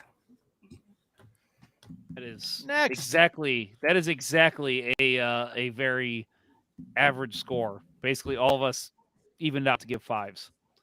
All right, so we'll go to Detroit here. I'll go ahead and explain this one because it is junk, and I don't think we need to spend a lot of time on it. Just like basically, like I said on Twitter, I believe it was Detroit calling Chicago saying, hey, we don't know what to do with our jerseys of their original 16. What should we do? And they're like, oh, let us send over what we have and just, play off that. Okay, send it over. Hey, get rid of the white stripes and just change Chicago to Detroit. Okay, yeah, let's do that. That's exactly what happened here. This is a bad jersey. I'm giving this one a 0 as well. Well, this is a playoff of the one jersey they had. Was a white jersey. They had a white was it home at the time? And that was shit too. With red stripes. Yeah. No, it's not good. It was their third jersey in '93. Okay. Yeah. So I this is exactly like Ponder said. Like Chicago's not creative. You can do anything you want with jerseys, and this was not a good effort. Yeah, so the third that they wore in '93 had the same kind of more gaudy script that like the Detroit Tigers, right? And I think had they gone that direction with this, I mean this just looks so plain, like it's Arial font. I don't like it. Last year they're white and gray. I think that jersey is 1,000 times better than this one. 100%. Yeah, and that was really simple, but widely panned, right? Yeah, and a lot of people hated that jersey. I actually kind of liked it last year a little bit. I don't know. Maybe Detroit and Chicago got the idea that I just espoused. Go for the worst jerseys you can think of. I guess. I don't know. They succeeded. Austin, anything to add? I'm interested to see what this looks like with a full uniform. I'm interested to see if they go with the black pants, red socks with black stripes. It's got to be black pants. Yeah, I think it has to be. I feel like it would look good as a full uniform. If it's red pants, that's like Nashville's all yellow. That's gonna be terrible. Bill, start with you. 2. 1. Austin. 1. And I went 0. So that is actually lower than Chicago. So they are now in New first or clubhouse last leader. place. Yeah. All right, so we will move on to the Edmonton Oilers, and I actually just again discussed this with our friend at Oilers Live, Michael. What did he think? What did he think? He hated it. He absolutely hated it. He Yeah. does not like the orange drop on the logo there. For those that want to try to remember, there was a third jersey back the 1 year Chris Pronger was with the Oilers, and this was it. It's a play off that one. It was a little bit more gray than it is orange. But they kind of just replaced that gray. A little darker blue. Yeah. They've added in more orange for this one, and it's got that gear oil drop logo kind of mixed together, and some white striping with some orange stripes around it. I don't hate this one. I'm not gonna lie. It's okay. But again, I think they could have played off this logo a little bit more. His biggest gripe, Michael, was the orange drop in the middle of the gear. He thinks that is a very strange look. So this to me, this was a massive improvement on the original. I thought the original, while I liked it, and I appreciate that Todd McFarlane, who gave us all the NHL action figures, was the creator of this jersey. I thought it lacked enough color, and adding the orange in, I think, makes it better. I don't like how much white there is with the orange in the logo section. I agree with you. It's a gear, right? That's right. That the oil drop is on. It's a gear, which is weird to me. Right, and all the white makes it more look like something else. What's the symbolism of the gear? What's that come from? Do we know? The oil workers, basically. Like a oil mine, like an oil rig. Yeah, working oil like makes an the oil gears rig work. Yeah, right. Oh, that's kind of the idea. Okay, I don't like that. Okay, I own the original version of this jersey. It's the Oilers jersey I have with Pronger on the back. I didn't hate it at the time. I look at it now and I'm like, probably should have just gone for the original. But it is. This one's a little weird. I've always hated that logo. I don't like that logo. The gear, the oil, the drop on. I don't. Not a fan. Doesn't work for me. McFarland I'm not a fan of his effort there. Anything to add, Austin? I am on the complete opposite. I love this jersey. Wow. I loved the original. I think it's because I love the original more. I liked the navy blue primary jerseys and the navy blue jerseys in general. Like the old Predators third jersey that they had, that navy blue was really good. I think I just like this one a lot because of what they were basing it off of. But all right, so let's get into rankings. I am going to. I was going to give it a 5, but I think if I gave the Dallas one a 6, I have to give this one a 6. I'm going to give it a 2. Well, I'm going to give it a 6 as well. Austin? I'm going to go for a 7. All right, next. We have the Florida Panthers. Kurt, I'll let you lead this one off. Yeah, we may disagree on this one too. I don't know. We'll see. I think a lot of people have liked this one. I hate it. I don't like the stripes, the diagonal stripes in the sleeves. It's a powder blue, baby blue body with yellow, red, and a darker blue stripes at the bottom of the jersey, and then the bottom of the sleeves too. And it's got some red and yellow shoulders. It's odd to me that the logo is a sun with a palm tree and a hockey stick crossing. Looks like 3 clipboard images put together. I don't like that. I hate that logo. And the light blue doesn't work with me with the stripes. It's just, it looks like I don't know. It looks like a something a kid would make in a jersey maker at like if you like build a jersey workshop. If they had that kind of a thing like Build-A-Bear, I'll just put this piece on and this piece on, and there's my jersey. It looks pieced together weirdly to me. I'm not a fan of the color scheme or the logo. Yeah. Bill, Austin. So, my first impression on this one was, it reminded me a lot of one of your roller hockey teams, Jeff, the Flint Tropics, right? The Jackie nice. Moon tribute. I like it, except for, I don't know. The red. I don't like the placement of the red. Maybe if the red is the outside stripe, it would work better for me. But this is this may be the most NBA jersey of any hockey jersey I've ever seen. There's our new Flint Tropics jerseys. Yeah, very similar actually. You're right. I tell you what. I bitched about the Winnipeg Jets a couple of years ago with that baby blue jersey. I hated it. Then I saw it on the ice, and I loved it. I thought it looked great on the ice. So I think this is going to look really good on the ice. So I'll give them that. And I actually like the take on the logo. It's weird. It's quirky, but it's Florida. It's hockey in Florida. I actually kind of dig that.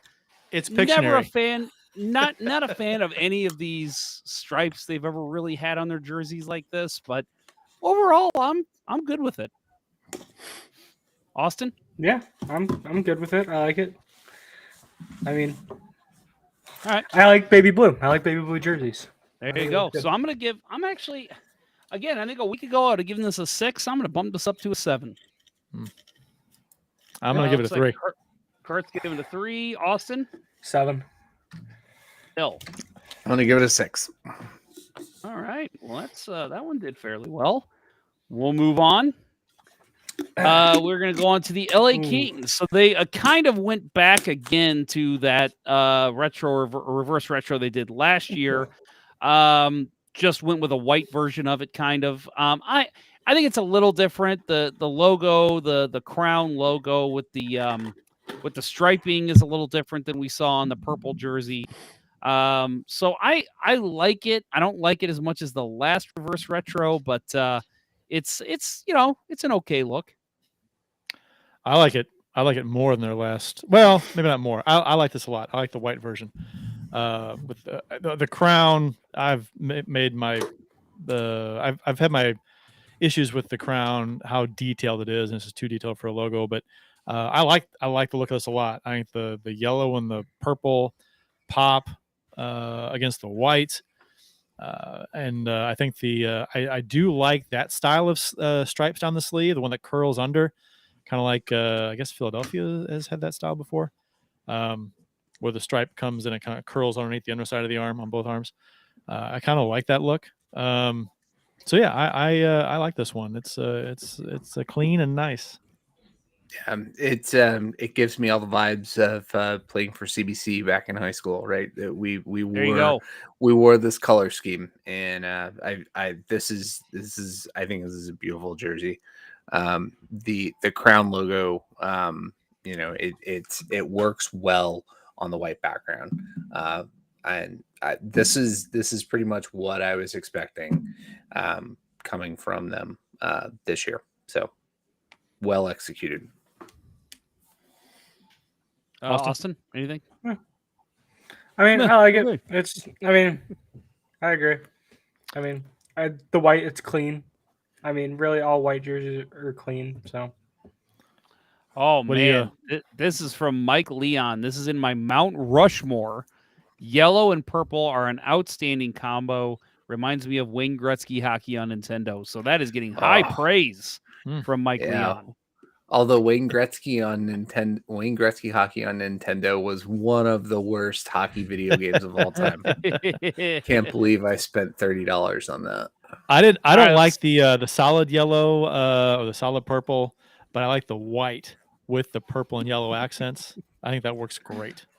Mike Leon, who, by the way, went to SLU High, he says, don't ruin this with your CBC propaganda, Bill. Very nice. All right, what we got for great ratings here? I'm gonna give this guy an 8. Austin, how about you? I'm gonna give it a 6. Okay. 8 from me. 8 from me too. All right. This is our new leader in the clubhouse. We got a new leader. And next, we move on to the Minnesota Wild. Now, maybe this is a little unfair for me because if you remember back to our last reveal of reverse retro jerseys, I loved this one. The Subway jersey, some called it. It was basically the white version of this. I loved the look. I thought it was great. It still looks good, and maybe, again, this is a little unfair of me, but like the Kings, again, if you go back to the Kings, which I'm going to do here if you're watching the video, that is a different take. The striping is a lot different. They made some different changes in terms of how those stripes go down the sleeves. This one, they literally switched the green and the white. It works. It still looks good. I just think if you're going for something cool, you got to make a couple changes more like the Kings did. So I'm actually a little unimpressed with that jersey just because I feel like there was really no creativity thrown in here for a reverse retro reveal. Austin, let's go to you. What do you think? I was a big fan of the Subway jersey originally. I'm a big fan of this one now. I think the only thing that I really dislike about this jersey is just the shoulders. I mean, it's just like random white. I think that's really it that I can. But overall, I really like this jersey. I've always liked that green. Yeah, I'm seriously thinking about ordering one right after this to put Kari Taco's name on the back of it. Love that era. Love that era North Stars jersey, and this captures it. And yeah, this is I don't care that all they did was reverse the colors. Yeah. This is beautiful. I'm with you. I don't care that it wasn't a huge change from last time. I liked it. I loved it last year. I love it this year. It would have been really cool. I know it's a different franchise, but it would have been cool to somehow get permission to use the North Stars logo on this thing. Yes. That'd have been great. This is the closest we're getting to that, though. See, the Dallas Stars should do that. I don't know why they haven't. I don't know. The same reason the Coyotes haven't done the Jets. Well, all right, rankings. Kurt, what do you got? I'm going to give it a 7. Bill? I'm going to give this a 9. Oh. Austin? 7. I'm going to go 6. So we still have the leader being the LA Kings. Moving on, Montreal Canadiens. You know what? I know Bill doesn't really like to kind of lead off and talk about shit like this, but Bill, this is your second favorite team. Tell us about this jersey. Man, this was so close to a home run.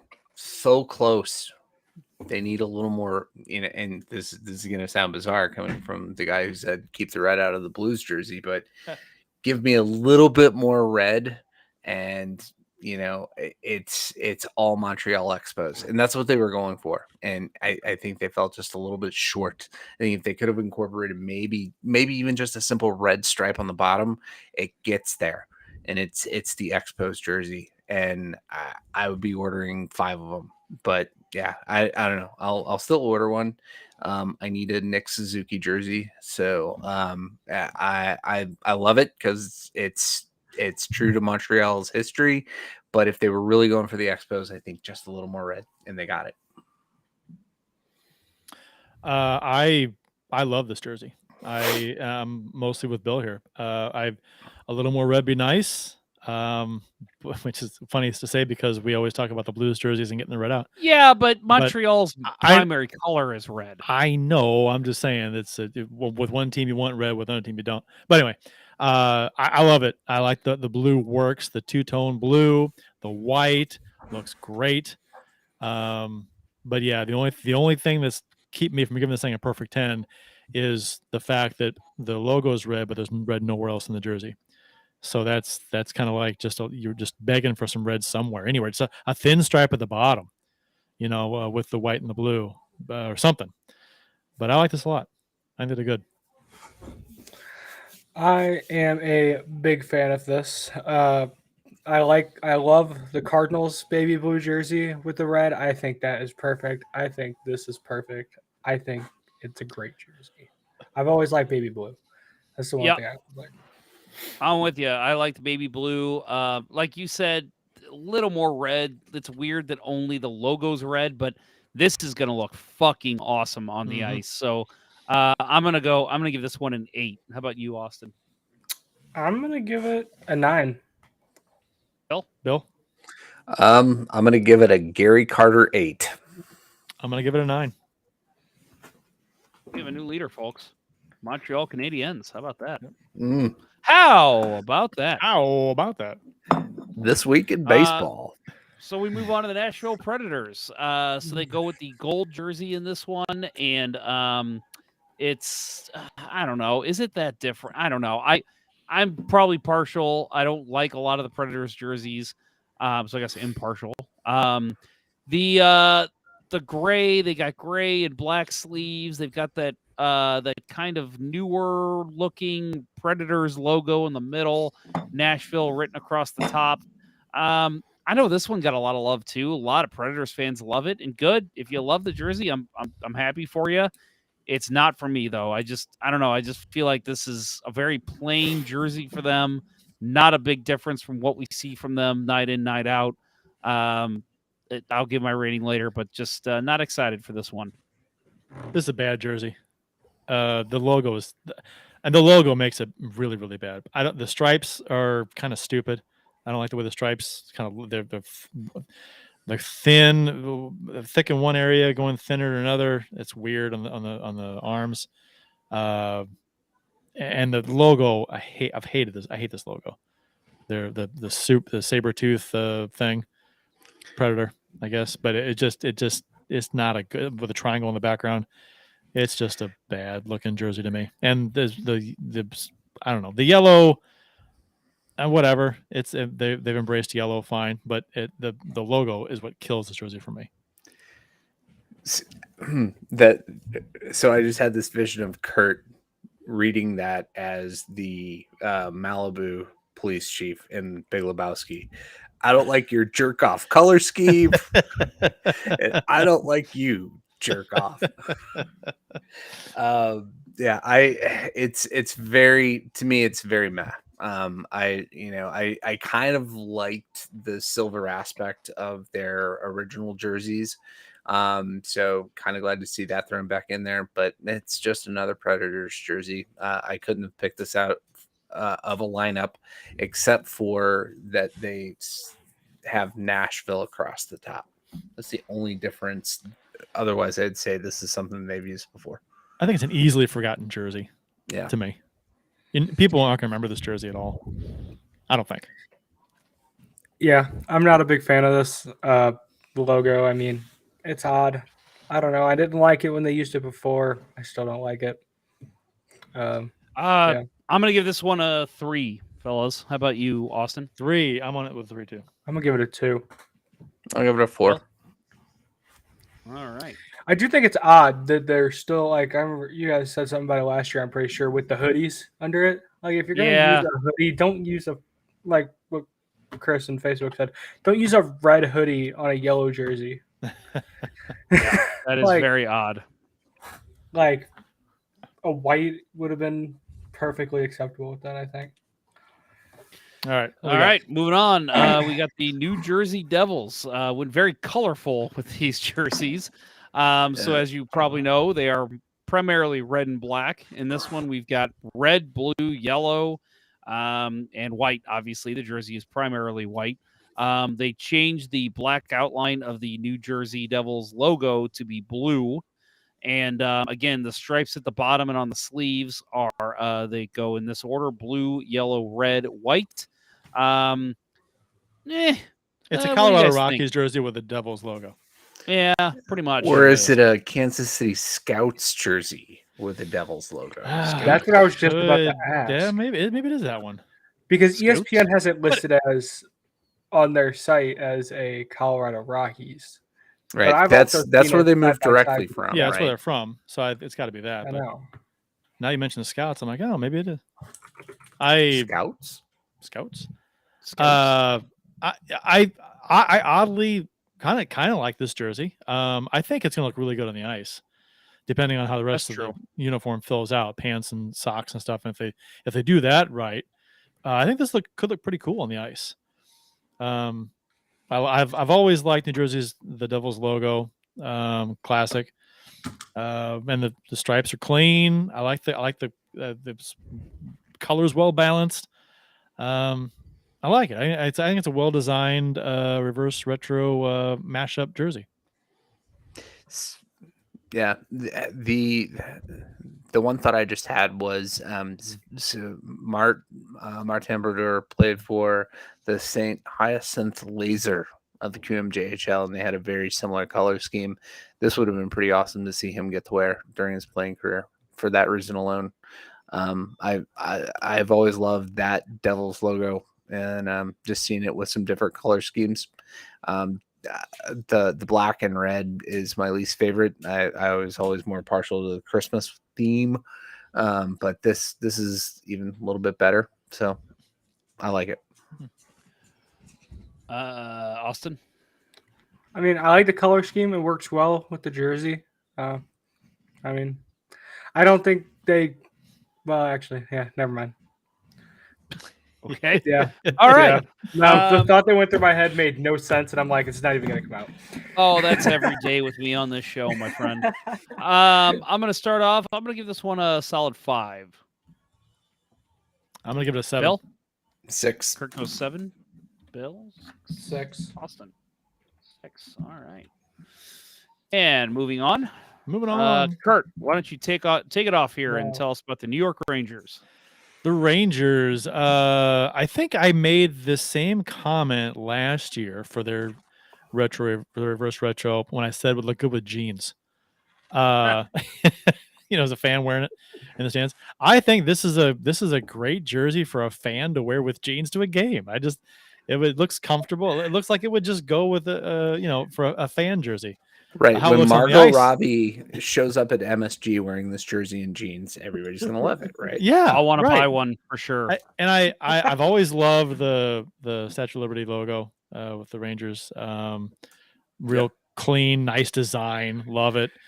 I like this. I like the fact that there's no stripes at the bottom of this jersey. It's kind of cool. I mean, and I think the sleeves, there's a good amount of red to play. It kind of brings out the red in the logo.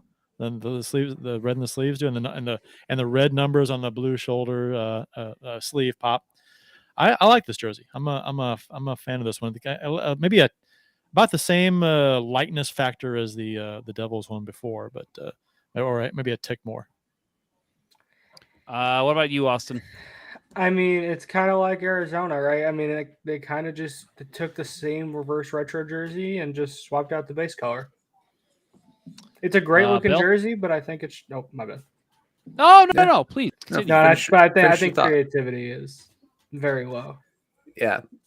Yeah, that aside, it's solid jersey. I might have to order one in a Capo Caco to, compliment my Kari Taco.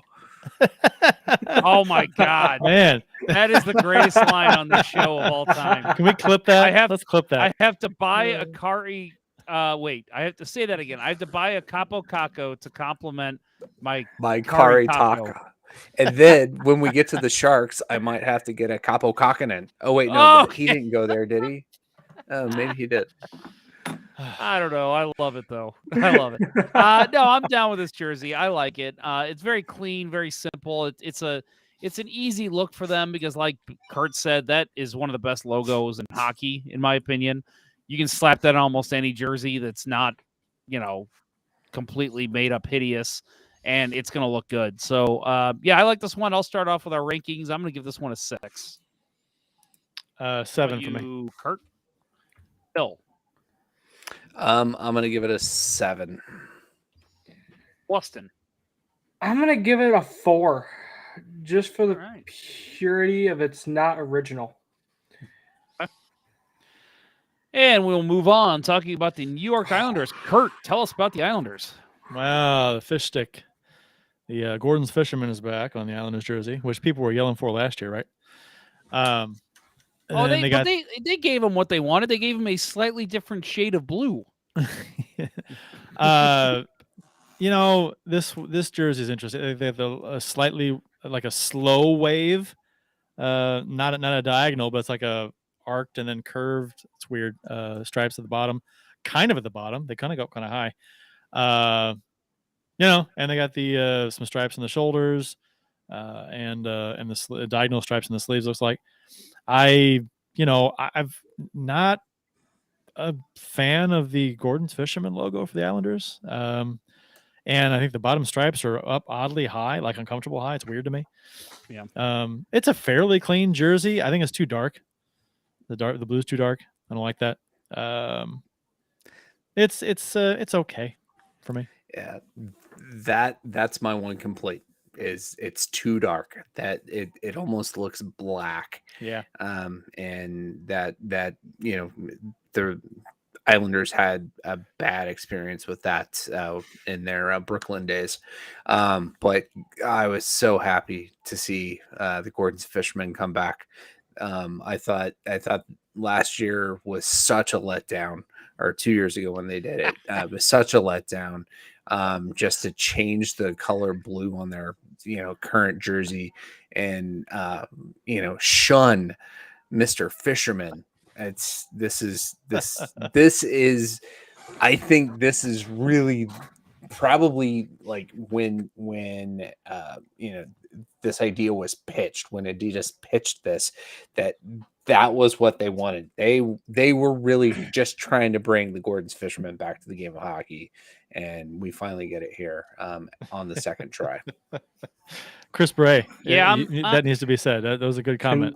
Yeah, he gives it 2 fish sticks and a hush puppy. Yes, I'll take that. I like that the logo was brought back just for pure nostalgia. It seemed like Islanders fans were clamoring for it, so I'm happy they brought it back in that sense. I'm with a couple who said here too, but I know Jason Miller over in the chat said he's in the minority, but he doesn't like the Gordon's Fisherman. I kind of agree, but again, for some reason, it's nostalgic for Islanders fans. It seemed like they were wanting it, so I'm good with that, but I agree on the bottom stripe. That's what is really bothering me, and maybe it's just because I have PTSD from the Blues 96 jerseys, but I just do not like that weird vertical stripe that can easily affect numbers and stuff like that on the back. So I'm going to say I don't like this one. Austin, you have any thoughts? This is probably in my top 5 of the jerseys that they brought back this year. Wow. I absolutely love this. I absolutely love the Fisherman. I absolutely love the way that they brought it back. I also kind of like with one of the other jerseys, I love how the orange NHL shield on the crest or on the yoke collar, whatever. That's a great call out, Austin. Perfectly. Right. Yeah. It is. I love this jersey. This is beautiful. So what do you give it? What do you give it? I'm going to give it a 9. All right. I'm going to go 6. Bill? I'm going to go 7. 5 for me. We were kind of all over the place on that one. That's interesting. All right. So moving on, we'll talk about the Ottawa Senators. So I threw an extra T in there. Ottawa Senators. Jason Miller in the chat. That's funny. Jason Miller throws in, you can tell Austin is the young kid. Thanks, Jason. Yep.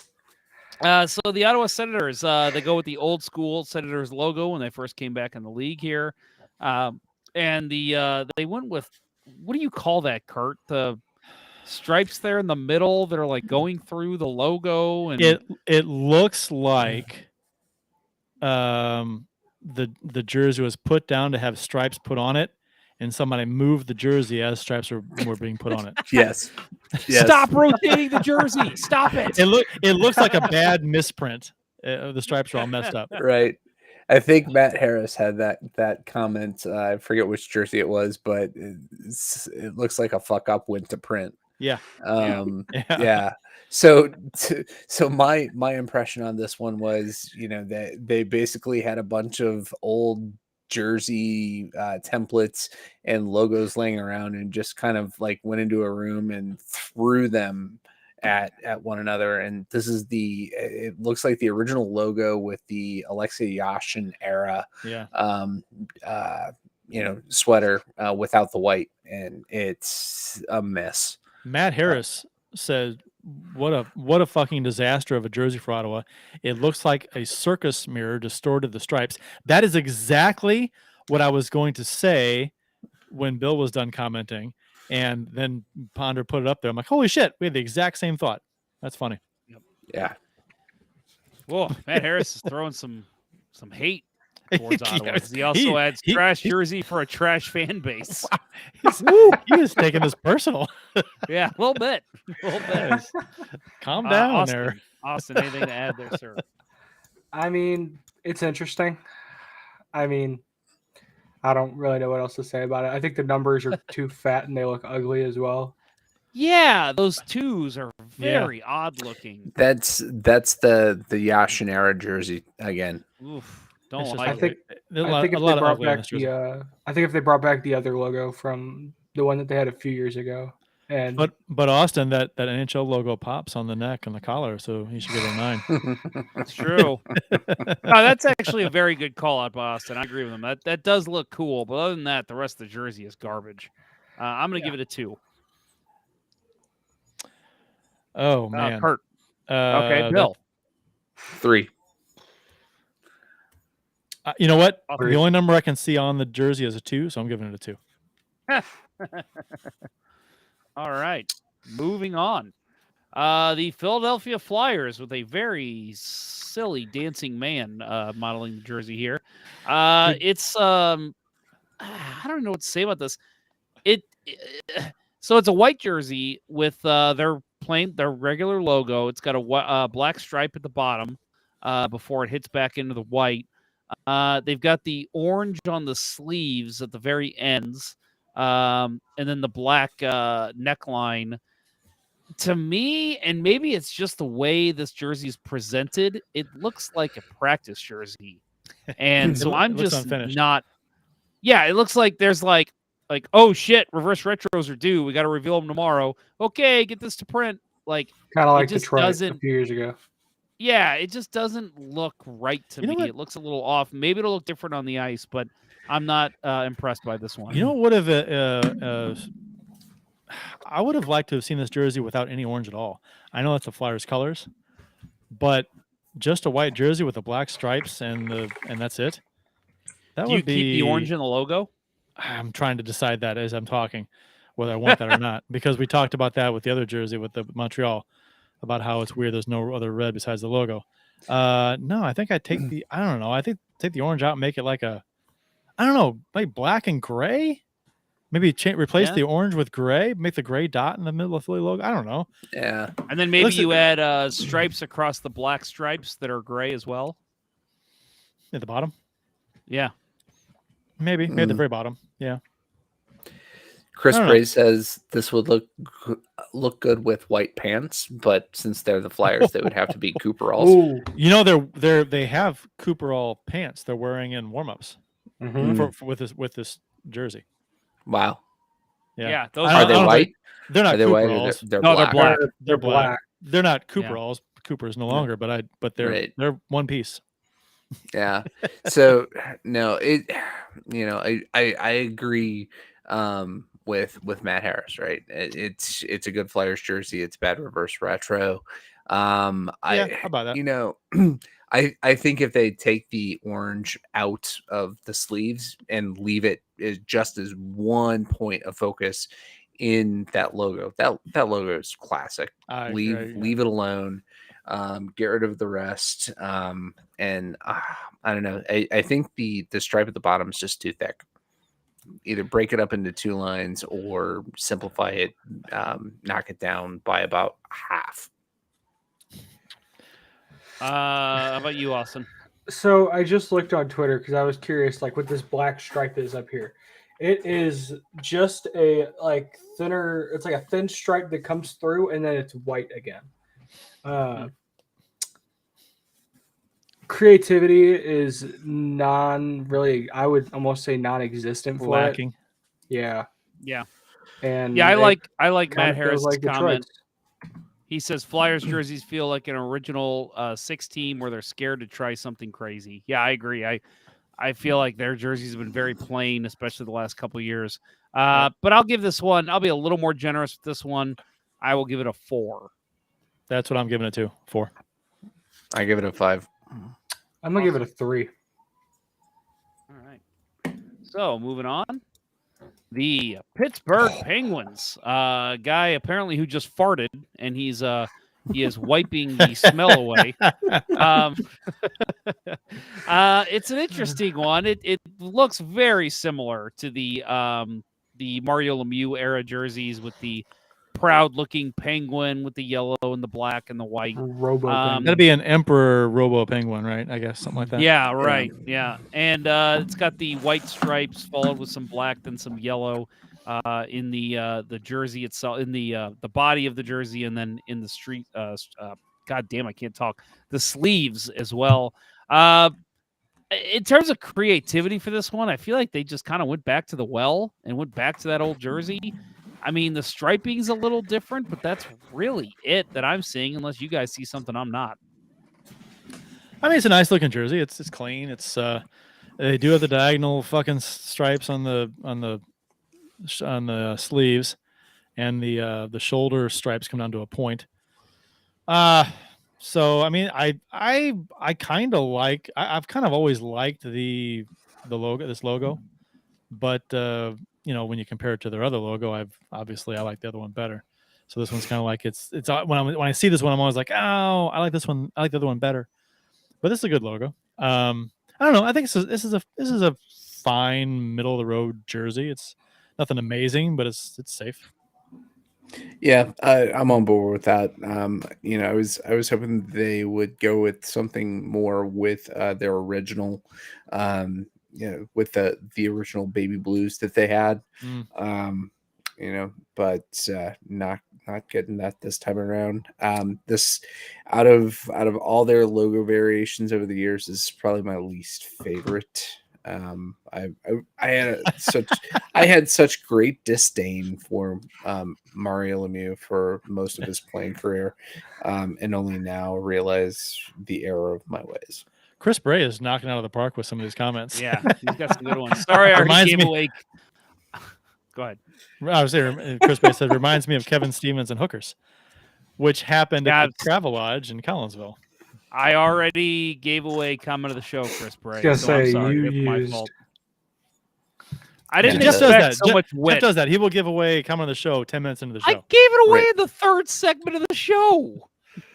That's like giving away the player of the game in the bottom of the 8th inning in a baseball game, and then a miraculous comeback happens in the 9th. Segment. Come on. Yeah. Well, all right, Austin, go ahead. The third segment was an hour and a half ago. Austin, shut Kurt up and tell us what you think of this jersey. I like it. Yep. I mean, right. I like the Robo Penguin. Maybe that's just because I'm a kid, but I like the Robo Penguin. No, I like it too. I actually like that logo. I'm giving this one a 5 as well. Yeah, I give it a 5. Yeah, I'll give it a 5. I'll give it a 7. Because you're the kid. So Matt Harris says, I'm not sure who Kevin Stevens is, but I'm in. Man, I'm sure there's a YouTube video out there, a documentary on his life. Yeah, That's a good watch. You've got to check it out. Kevin Stevens got arrested while the Penguins were in town to face the Blues. He got arrested with a bunch of crack and some hookers in the Travelodge in Collinsville. And he was a damn good hockey player. That was a huge up till deal. that point. Yeah. He kind of trashed his career and had some issues. But there's a documentary somewhere. Give it a look. It's a good one. So moving on, I'll go ahead and explain this one because this one's my favorite. So I will go ahead and honestly give this one a 10. As you can see, what I'm wearing tonight, my Golden Seals jersey. So this is a play off the home version, back when home was white, of the Seals jersey. It's literally the exact same look. It's got striping is a little bit different on the arms, but it's instead of saying Seals, it says Sharks. So it is totally paying homage to that original Seals team, who, again, crazy history with the Seals, but there's a lot of fun stuff to be learned about that organization. I think their jerseys were so crazy that I loved them. So this is my first and maybe only official 10 that I'll be giving out, because I will be buying one of these. If they don't use white skates, I will be so pissed. They have to use white skates, right? Yeah. Or that color blue, that teal. Yeah, but I mean that's where the white skates came from. Was the Seals tried to use them, and you gotta play with white skates with these jerseys. You have to. At least go with teal skates. Go with teal skates. Yeah, teal would be good too. In my pre-ranking when I did my tier maker the other day, I had this ranked as my number 1 jersey. I'm gonna give it a 10 as well. The color scheme here is phenomenal. I love these colors. They work fantastic together. This is no other team has anything close to this color scheme. So it's quite good. The whole play on the Seals is fantastic. Just a good looking, simple, clean, and well done jersey.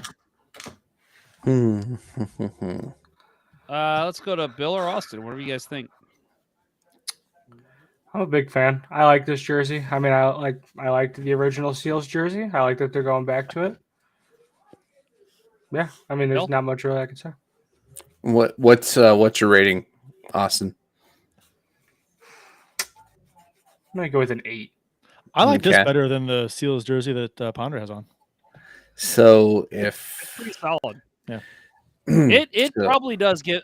This is probably this, and I know you guys will disagree. This and my Thrashers jersey, I think, are two of my favorite jerseys. My 2 favorite jerseys I own. When I own this one, this might take number 1. Yeah, I know we're both going with this. He doesn't want to get this over. First. Yeah. I was I had to do the math to see where I would have to go to keep this from overtaking Montreal, but there's some shortcomings in Montreal, so I'm gonna go with the 7, and this takes us to 35. Yeah. Yep, that is now our number 1 favorite jersey. And I'm gonna get a Capo Kakkonen version of this. Dude, let's do it. Let's join a men's team together. Let's do it. I'll get a, I don't know. God, I don't want Carlson. Who the hell can I get? Couture, maybe? I don't know. Timo Meier. I do like Timo Meier. That's a good call. Erik Karlsson? No. We're not playing handball out here. What a dick. Fuck that guy. And like Bill said, that puts San Jose's jersey number 1, 35 points. A tough number to overcome for someone. Well, I got 2 10s. That's huge. I mean, Seattle might overtake it. Well, little prelude into Seattle. Here we go. I'm just gonna say. So, I mean, we don't need to go in too crazy depth here. It's they're a new team. I get it.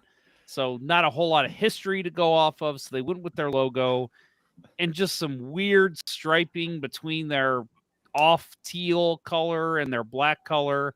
Kurt, what you said, I think you said it last week, 100% agree. You're a new team releasing a new jersey in your 2nd year.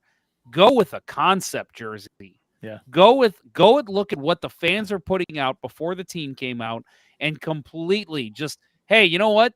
This fan, we're going to give him the ability to we're going to use his jersey design. I mean, think about the publicity.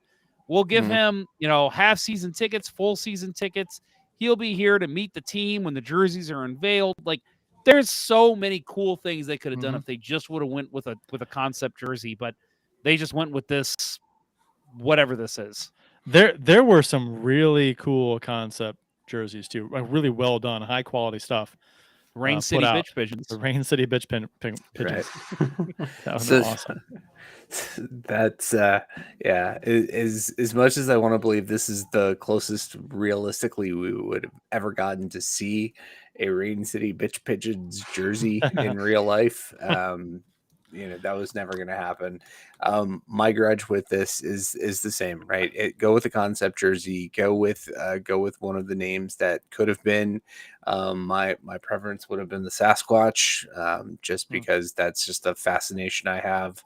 And that would have been I wouldn't go that far, but yeah.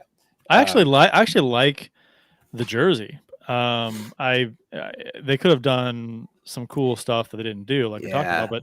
But as far as the design goes, I don't know. It's good. I mean, I think it's better than most of the reverse retros. But if not the logo top were tier. white, right? There's Maybe. just too much teal. Yeah, I agree with you there, and that's why it's not top tier to me. I think it's a second tier or whatever for me. But I like it. And it could look cool with the rest of the setup on the pants and socks stuff on the ice. But I don't know. It's okay. It's decent. Well, and Ken Morris brings up in the chat, and something I said last week, Seattle was the first American team to win the Stanley Cup. I think you're right, Ken. He says, I think it was 1917. Yeah, 100%. If you're not going to go with a concept jersey, go with the Metropolitans jersey. Metropolitans, yeah. That would be really cool to see that back in the NHL. That's what I was hoping they were going to go for this year. Yeah, that would have been cool. Although I do have to give a shout out to Chris Bray's comment here too. A Starbucks jersey would have been pretty damn cool too. Yeah. All right. So what are we rating this? Bill, what are you at? I'll give it a 5. Kirk? 6. I'll go 5. Yeah, I'll go 5. How about you, Austin? 5. All right. They should have gone with the shoulder patch like they did with Vegas. They should have done the anchor. I think that would have been kind of cool. Yeah. I mean, secondary logo would have been better here too. I just think they could have done a little more. So we're going to go to our special guest here, Austin Lynch, to tell us about the St. Louis Blues reverse retro jersey. Tell us what you think, Austin. Tell us what you see and tell us what you think. So I believe it's the jersey that was never used. The logo was never used. I believe it was 1966, correct? Yes. It was when it was originally made. It was supposed to be their original jersey. It was not. The base yellow with the striping on the bottom and the white and blue stripes on the top with the blue collar or sleeve cuffs. Personally, I love it. I love they went with a different color. They went with a different base. I did not think that yellow would work on a Blues jersey, but now seeing this, I think it looks great using the kind of blue that they have been using for the alternate and the Winter Classic jersey that they used. Yeah. Bill. Go ahead, Bill. Oh, Kurt too. Yeah. So I was actually shocked that the leaked concept was the real thing. Right. This is one of the rare occasions. Pretty close. Yeah. Almost exactly. Yeah. So it's not my favorite Blues jersey. It's not my least favorite. They kept the red out. That's my biggest thing. Yep. What I worry about on this one is long term. It's gonna make some bellies look pretty distended. Yeah. With the way that the Blues pop out at the bottom, there's gonna be a lot of when's that baby due comments. I like it. I think the yellow pops nice, and I think there's enough blue in it enough blue and white, hopefully to kind of offset the massive amount of yellow that like Nashville would use, which in the blue on the shoulders. Hopefully that's enough blue, and when the blue pants and everything come out, that would look pretty cool. I said before on the show, I'm not a huge fan of this logo at all, but with that said, I think the entire thing looks pretty cool. I like it a lot. Look, if they go with yellow helmets, I'm gonna be pissed. Only I don't want yellow blue. helmets. I think you have to go with blue. Oh, it has to be blue. Blue helmets, blue pants, I think is the way to go. Yellow Blue socks, gloves. I'd be fine with. But yeah, I'm actually with. I like this. We talked about this a little bit last week. Has it already been kind of released or leaked? I don't like the logo either, but I like it as a one-off, as a paying homage to the old original logo. I like the striping could be done a little better. I don't like the white, then the blue, then the yellow, then I don't know. It just doesn't flow well to me. Do you know what might have looked really good? Huh. That thick yellow stripe at the bottom, have that be white, and then the thin blue, white be blue. I think you're right. I think that would look something better. like that. I agree. That might have been better. There's a lot going on with the striping, and I think they could have buttoned that up a little bit. But I like it. I like it's kind of paying attention to the old jerseys, the crappy mid '80s jerseys with the name spelled out a little bit. So there's a little bit of love to those jerseys for back in those days. It's okay. I don't hate it. I don't fully love it, but I think I will be buying one. I finally ordered a Winter Classic jersey from last year, so we'll see how long it takes me to get one of these. But it is one of my higher ranking ones. I do like this one a lot. I'm going to give this one an 8. I give it a 9. Bill? It's grown on me more and more every time I think about it. So I will give it an 8 as well. Austin. Tough decision. 30-minute show, Austin. Don't. I know. I'm sorry. I will be saying that. I will say this. I will be going down there November 15th to Enterprise Center and picking one up at SGL Authentics. Nice. I'm gonna give it a 10. There you go. It's only the third 10 given now. Yeah, we have a tie now for top jersey. Hey, you know what? That's quite the impressive launch from the last Reverse Retro, where the Blues were like, we had them ranked at like number 3 worst. I give them a 1. Yeah, I think I gave them a 1 too. I think ESPN ranked them at like number 5 or something. I like it. We've talked about this in the show a ton. We're not a fan of yellow jerseys on this show, but again, for a one-off, for a one season, here's our jersey for a couple home games. I like it. I think it looks cool. I think it'll look good on the ice.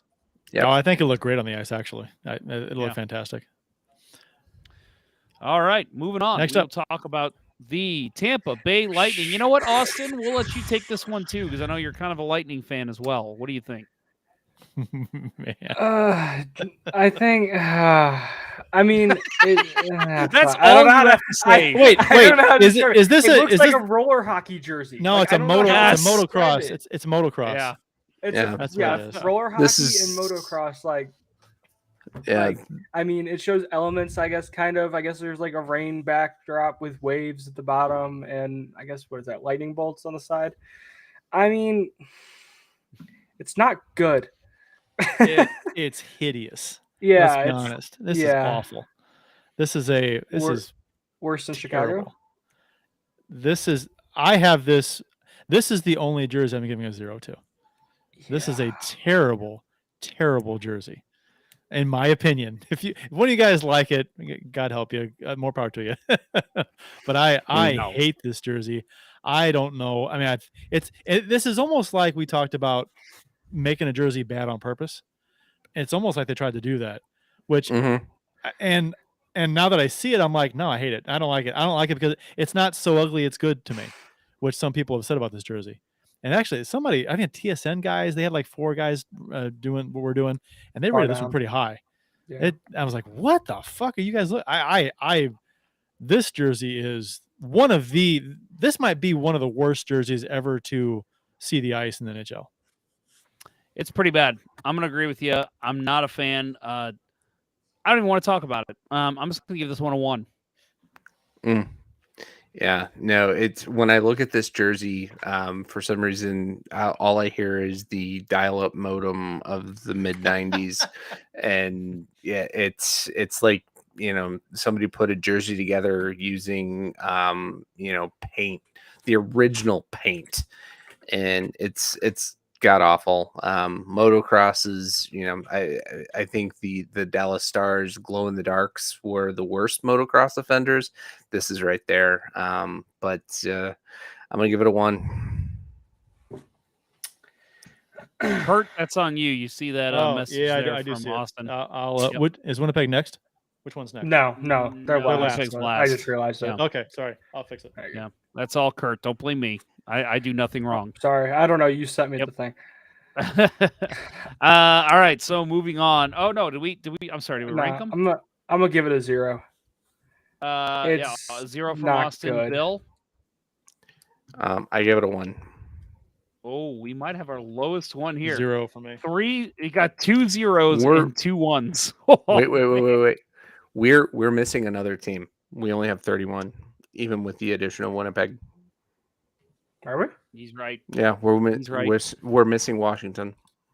Yep. Okay. Yep. Get Washington in there too. Wow. Good job, Kurt. All right. God, Kurt's the worst. Producer Austin wouldn't have fucked this up. I'll say that's why we need producer Austin or even Joe from Cardinals Nation or something. Because clearly.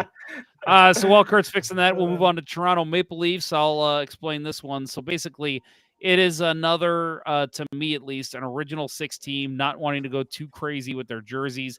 It's that old school white logo with the Toronto Maple Leafs written across it, the leaf, and just some white stripes throughout it. Doesn't look too different to me from anything they've released in the last couple years. Not impressive to me. We'll go to you, Austin. What do you think? Yeah, not impressive at all. I mean, it's lack of creativity again. It kind of just looks like they fucked around with the shoulders a bit and just threw it in like it's their home jersey. Like if I turned on a Leafs game and they were wearing this, I would have just thought it was a regular night. Yep. Yeah, right. That's how I feel. Like with the Islanders reverse retro from last time. Like I couldn't tell when they were wearing it. And I feel like if I turn on a game with the Maple Leafs, I'm going to look at it and be like, okay, this is supposed to be one of their reverse retro nights. Yeah, I'm good with that. Bill, your thoughts? Ditto. Do they use white leaf logos and on their current jerseys? I don't even know, but yeah, I wouldn't be able to tell the difference between this and anything else they wear. I think they use Again, white Chris on their Bray. home and blue on there. Chris Bray brings up a good point. Again, the old NHL orange logo, the NHL logo looks good. That's it. It does. I agree. Looks good. Yeah, that orange really pops. I've said before I don't like that this Leafs logo compared to the more stylized one from the more the 80s 90s the 90s one. The flat edged Leaf logo. I like that better. I like the font inside that Leaf better. I think that just works better on a jersey for me. But this is a nice clean jersey. I mean, it looks nice. It doesn't wow me. It doesn't separate itself from their other jerseys necessarily. And I think this is one of the issues that you have when, an original 6 team that hasn't really changed their jerseys much at all. And now they're having to do a reverse. They can't really do too much with it. So I'm going to go 3 on this. Austin? 4. Bill? 4. Kurt? 4. All right. So we will move on to the. I actually had to look at who this was. I forgot. The Vancouver Canucks. This was like Vancouver. This was like the earliest leaked one. I'm pretty sure. This it was was last season. So this is an interesting one. It pays attention to the Canucks idea, I guess, of how Canucks is Johnny Canuck. a Canadian. Yeah, it's a Canadian guy. He drove the snakes out of Ireland. Actually. Right. Yes. And he picked apples for a living as well. And he rode a blue ox. He threw apples at snakes from sitting on his ox. He's actually the first known serial killer in the world as well. No, he. So that it's just it's a fine logo, I guess. It's an odd one. They went with that green and blue and kind of off white again. Okay, good. Jason makes me feel a lot better here. Crappy goalie says in the chat, Jeff, I agree. I had a hard time figuring out which team this was. Like it pulled up and I'm like, wait a minute, what? Do you know how I remember who this team was? Because Luongo had that logo on his helmet. That's true. That's true. That's instantly I think of Luongo's mask when I see that. I think as a jersey, it's fine. I don't hate it, But it to me, it just, again, like, clearly, because I had to look at who it was, it doesn't scream Canucks to me, which is kind of an issue to me. It's probably, I mean, to me, that's a good thing because I hate their sea, the whale orca thing. Breaking out of the sea. I don't like that. Never have. So this being a drastically different logo on the chest, I like it. I think, I mean, it's not an amazing jersey. I think it's a safe jersey design, and then they got that logo on the chest, which I think it's different in a good way. As a one-off, like we mentioned earlier with some of these teams. I kind of like this. Yeah. Matt Harris points out that this is just a color swap of their the Abbotsford jerseys, their minor league team wears. I am like, my favorite color combination is blue and green. Like, I love that in sports jerseys. This, as if I were coming up with a roller hockey team or a men's league team, this would be a great jersey. The fact that Luongo used it gives it some cred. But the fact that it is their minor league team, and with the start that they're having to the season, they are a minor league team. It's a little embarrassing. I did see some commentary when I looked at this one before, that I agreed with, and that would have been, why not do the green and blue with the skate logo or the flying V? Let's see that. Let's see what that looks like. Ooh, flying V. Oof. The skate logo, I'll get behind. Yeah. That'd be kind of cool. I like that a lot, actually. That'd be slick. Yeah, Austin? and Matt. Yeah, totally agree. I don't know. I mean, it's interesting. It's different. Oh, Chris Bray says another good comment, which it's a good comment because it made me think of something funny. Chris Bray says the Vancouver stick in a box is iconic, which makes me think of the Dick in a Box skit from SNL, and that Vancouver could promote their jerseys in a commercial saying "Stick in a box." That would be classic. It would be funny to see them come up with something like that. Oh my God, that'd be great. 0-7 right now, and like hear the fan base just, I'm glad they're focusing on the commercials and playing hockey, because that's what it would be. Well, you got to sell something: tickets, jerseys. Yeah, right. Make some money. All right, so I'm gonna give this one. I have a trouble rating this one. I'm gonna give this one because I like the jersey itself, so I'm gonna give it a 5. I give it a 6. I'll give it a 6. Bill? 6. Austin? 6 is good. I like 6. You know what? Fuck it. I'm going up to 6 as well. I like the jersey. So, no, it makes sense. I'm going to go 6. I think you guys are right. That's a good call. What did you say, Austin? All right. 6. Oh, across the board, 6s. Woo! Yep. All right. So, we move on to the Vegas Golden Knights, who, I don't know. Kurt, give me this one. I don't want to talk about it. This is a tattoo. It looks like if someone were to get Vegas tattooed on their arm. That's what the font looks like. It's a tattoo font. Isn't that the tattoo font from Where the Millers? No regrets. No regrets. No regrets. Yeah. Ragrets. No. Not even one letter. No regrets. So they go diagonal with Vegas across the front. The black, was it black or is it? That's black. It's black. Yeah, it's black. Yeah, Yep. with the black jersey with the red stripe at the bottom, red and gold stripe at the bottom, thin red, thick gold stripe. Sleeves have diagonal red and gold. And the Vegas, I think this is hideous. The Vegas across the front diagonally in that tattoo font. I'm not sure why they went with this font. Is it a thing in Vegas, this font? Maybe, I don't know. But tattoo capital of the world. Is it? That makes sense that's to me. New Orleans. Oh, that's true. I mean, the jersey itself is fine, but the Vegas glows in the dark. Yeah, that's our thing. Yeah, I was gonna say that's which okay, whatever. They said that's gonna come in handy when there's a power outage, and the Vegas is gonna be like, yeah, we can keep playing. Well, they said that they're the first jersey to have glow in the dark features, but didn't Dallas have that? Yeah, I don't think so. I think it was just neon. bright as shit. Dallas was It neon. probably did glow in the dark. I guess Dallas was neon, but it wasn't technically glow in the dark. Probably. I think it just looked glow in the dark. Yeah, no regrets. Yeah. It was toxic. I mean, this jersey for me is it's a weird. It's a safe design as far as stripes and colors go, but I think the Vegas is hideous across the front, and it's huge. Yeah.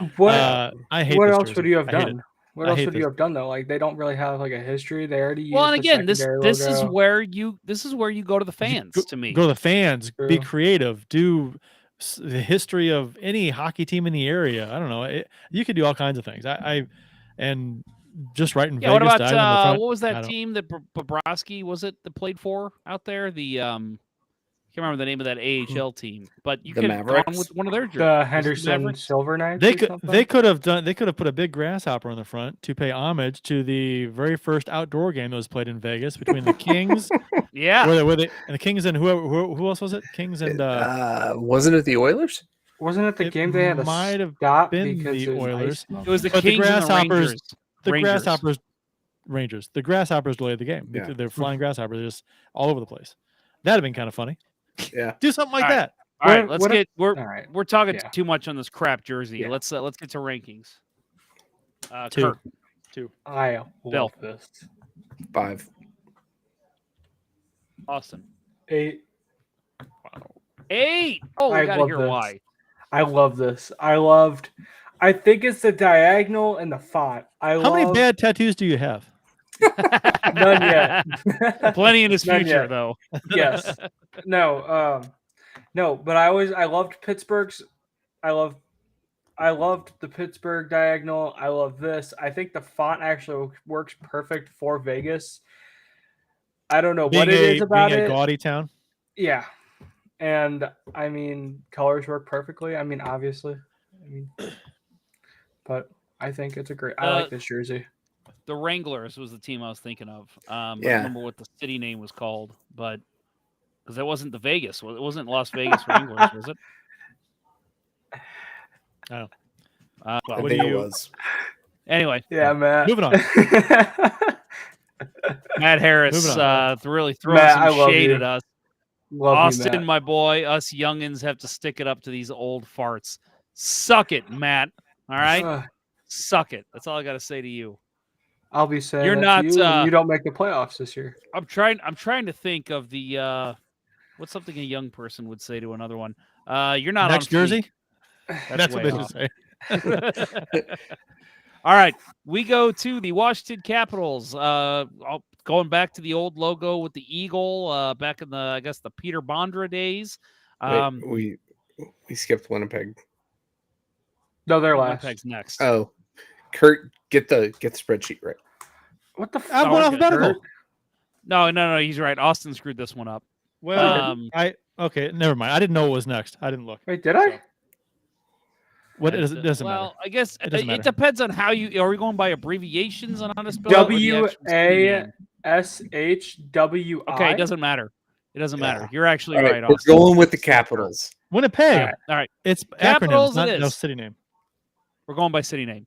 So Washington Capitals here, again with the Peter Bondra logo, the stripe down the back, very similar to how they had it in the '90s. Just a black jersey with that blue incorporated as well. And the what is that? Yeah. Is that the Victory Gold, whatever that's called? I'm okay with this one. I don't hate it. I don't love it. Thoughts from the rest of the panel? I don't like it. I don't like the diagonal. Never have liked that logo. I don't like the diagonal stripes. Never have on this style jersey. The name of the team in the stripes is bad to me. I don't like that. It's gonna be a 3 from me, dog. Yeah, I'm very, very much what Kurt said. I had a feeling that had they not switched jerseys, they may have actually been able to win one game against Detroit the year they faced in the Cup final. These jerseys, especially, the all black with just a little bit of that blue. I always hated that blue. In this, it works better, but the other jerseys, the classic Capitals color scheme is so much better. Don't like it. Sorry, Ole Kolzig. Yeah, right.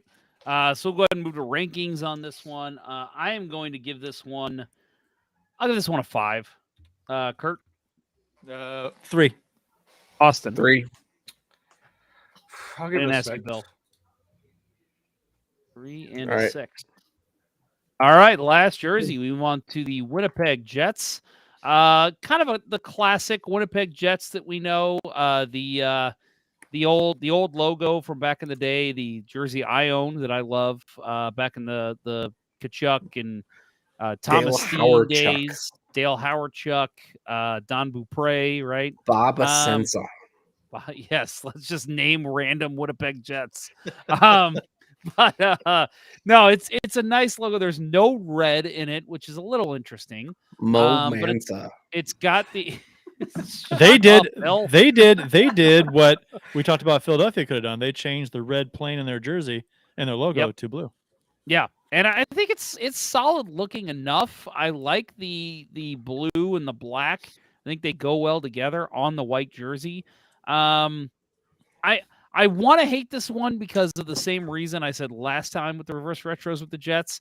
It's never going to happen, but I would love to see some incorporation of the Atlanta Thrashers. That's where they came from. I don't care if they do their jersey, but something like make your logo look a little bit like a Thrashers logo. Throw a Thrashers logo in the sleeve. I don't care. Something. Just to say, hey, we know we're from Atlanta and we're proud of it, but they will never do that. But it's a nice jersey. Otherwise, I'm okay with this one. Thoughts from everybody else? I think this blue incorporated into this jersey is the closest you're going to get to a Thrashers jersey.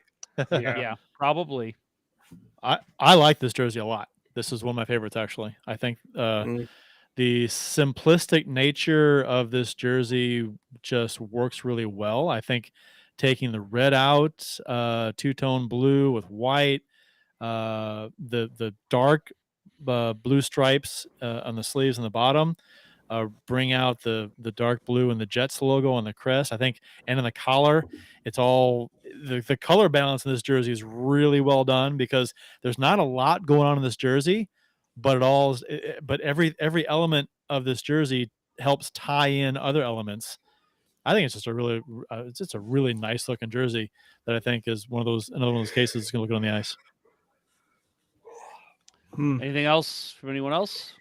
I'm a big fan of it. I think it'd be kind of cool if they kind of did what Colorado did last year. What if, like, with the throwing it back to the Nordiques, it'd be cool if they, with the Colorado current colors, it'd be kind of cool to see what the Thrashers jersey or the Jets jersey would look like with the Thrashers like jersey with Jets colors. Yes, give me that. Give it to me. No, Kurt, I got a project for Wayne. you. What's that? No. Your Yeah, problem there for you me? go. What he just said. There was a red Thrashers jersey, and it was disgusting. The red one was ugly. It was. I'll give you It that. was. I loved the Yeah. baby blue. Yeah. So yeah, my thought is it needs, like, I don't know, somewhere in there there needs to be just like one splash of red. Otherwise, I think it's pretty solid. What if they change the NHL logo is orange the different logo? color. Yeah. Yeah, you go. no. The NHL logo is got the orange. Yeah, I'm no. with you, Matt Harris. Wait, Somewhere in the Thrashers crest. jersey, but with a plane instead of the bird. Or Yes, it's fine. I'll buy That- 10 of those. That could work. All right, rankings. Kurt looks like he gave a 9. I Yep, gave a 9. 7. Bill, 5. 5. Austin. 8. All right, so Kurt, I'll let you tally up what our winners and losers are here. It's a shame that I can't. Well, I'll just turn this off. So yeah, we are. Well, I'm going to rearrange us because Austin, you do not deserve to be at the top. Yeah. So that was a lot of fun, guys. Austin, seriously, man, we'll have you on through the end of the show as we're wrapping up here. But thank you very much for coming on. It was a lot of fun having you. Nice tryout for our producer. So, you're in the ranking. You're in the running with nobody else. So yeah, I was going to say, who am I going up against? Crappy goalie. Hey, if you guys want to close out the ratings, it's not letting me sort because other people are in it. Screw you. Really? It won't let you sort while we're in there? Shared I can't sort because then it'd be, I don't know why. Huh. Matt? No. Matt Harris. Yes, it is confirmed. Austin is Comment bottom. of the Confirmed. show from Austin. Oh, he's Austin's he knows what's up. Matt Matt knows what's up. No. So Austin, while Kurt figures this out, happy to have you for the Ponder Cup.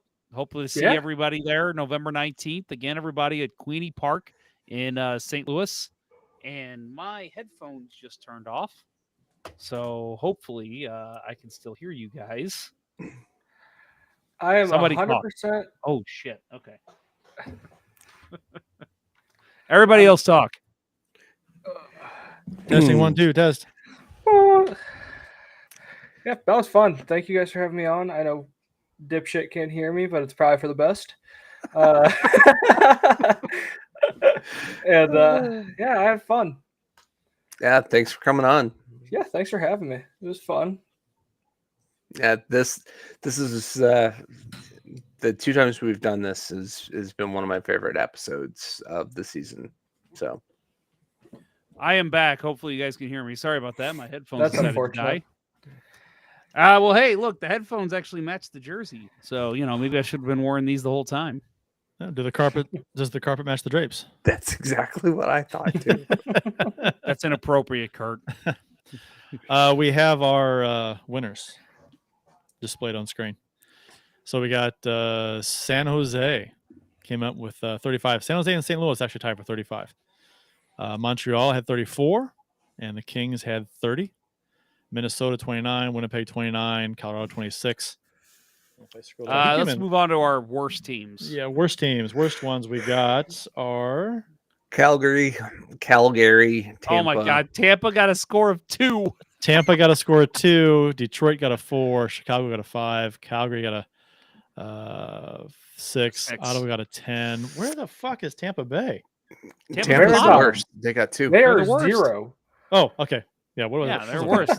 They got 2 zeros from us. 2 zeros. Yeah, because their jersey sucks. Awful. I gave them a 1 just to be generous, I think. I couldn't. I said I gave another jersey a 1 because you could technically wear it, and it was a jersey. But even I would not wear Tampa Bay's jersey. So there was a lot of love for Calgary's jerseys too. That shocked me. Yeah. I don't. Well, there's no accounting for taste with some That's people. That's true. And Nashville, 12 points. So the bottom 5: Tampa Bay, Detroit, Chicago, Calgary, Ottawa, and then 6th worst is Nashville. Yep. According to us. Hey, you know what?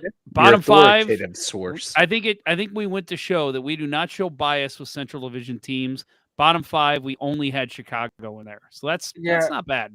Ponder, can you reiterate what you just said? Why? The Blues are in Central. There's only 2 Central Division teams in the top 5 too. That's what I'm saying. Oh, my bad. Okay, we're not biased against the other Central teams. Okay, you're right. Yeah. Well, actually, in the top 1, 2, 3, 4, 5, 6, 7, there's 1, 2, 3, 4 Central Division teams. So. Man, Matt Harris. Apparently, Matt is enjoying. I think a lot of people enjoy these type of shows. More jersey ranking in the future. Curious of y'all's thoughts on the home jerseys. That could be a lot of fun to do that kind of stuff over the summer. We actually even started a thread in our Slack channel, right, where we were saying that we should have like a all-time best and all-time worst jerseys show. Yeah, we could do a logos show too. Yeah, well, hell, we do it all. We could do it all. Yeah, sounds like an off-season show. Yeah, sounds like a job for producer Jason. Yeah, we got to get him in for testing out his skills.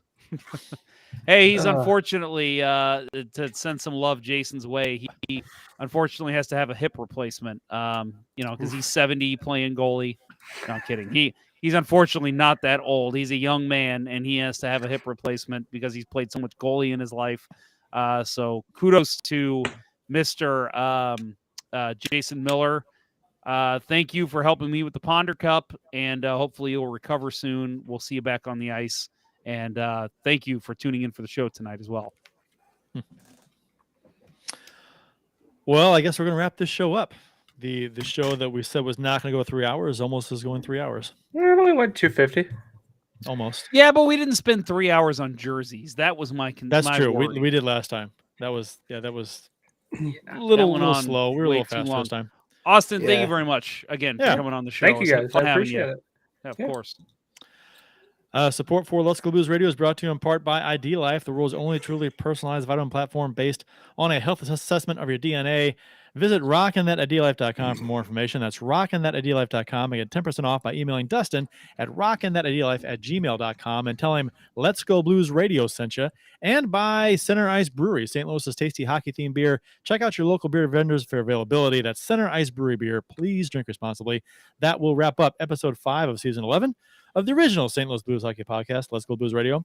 Thanks for listening, and thanks to those who participated in the YouTube and Facebook live chats during the live show. We hope you enjoyed it as much as we've enjoyed bringing it to you. For Jeff Ponder and Bill Day and Austin Lynch, I'm Kurt Price. Until next time, everyone, let's go Blues. Let's go Blues. Let's go Blues. Let's go Blues. The Chiefs are at home tonight against Cyanosport at the War Memorial at 8. Good seats are still available. A look at fourth. I think that went very well. Thank you for listening to Let's Go Blues Radio. Now take off, hosers. I want you to have a heart attack and die so that we never have to do this shit again. Well, there's 90 minutes of your life you'll never get back. Sorry. St. Louis Blues, St. Louis Blues. Have you heard the news about our St. Louis Blues? They've only just begun, they're on their way to number 1. Now there's no more blues for our St. Louis Blues.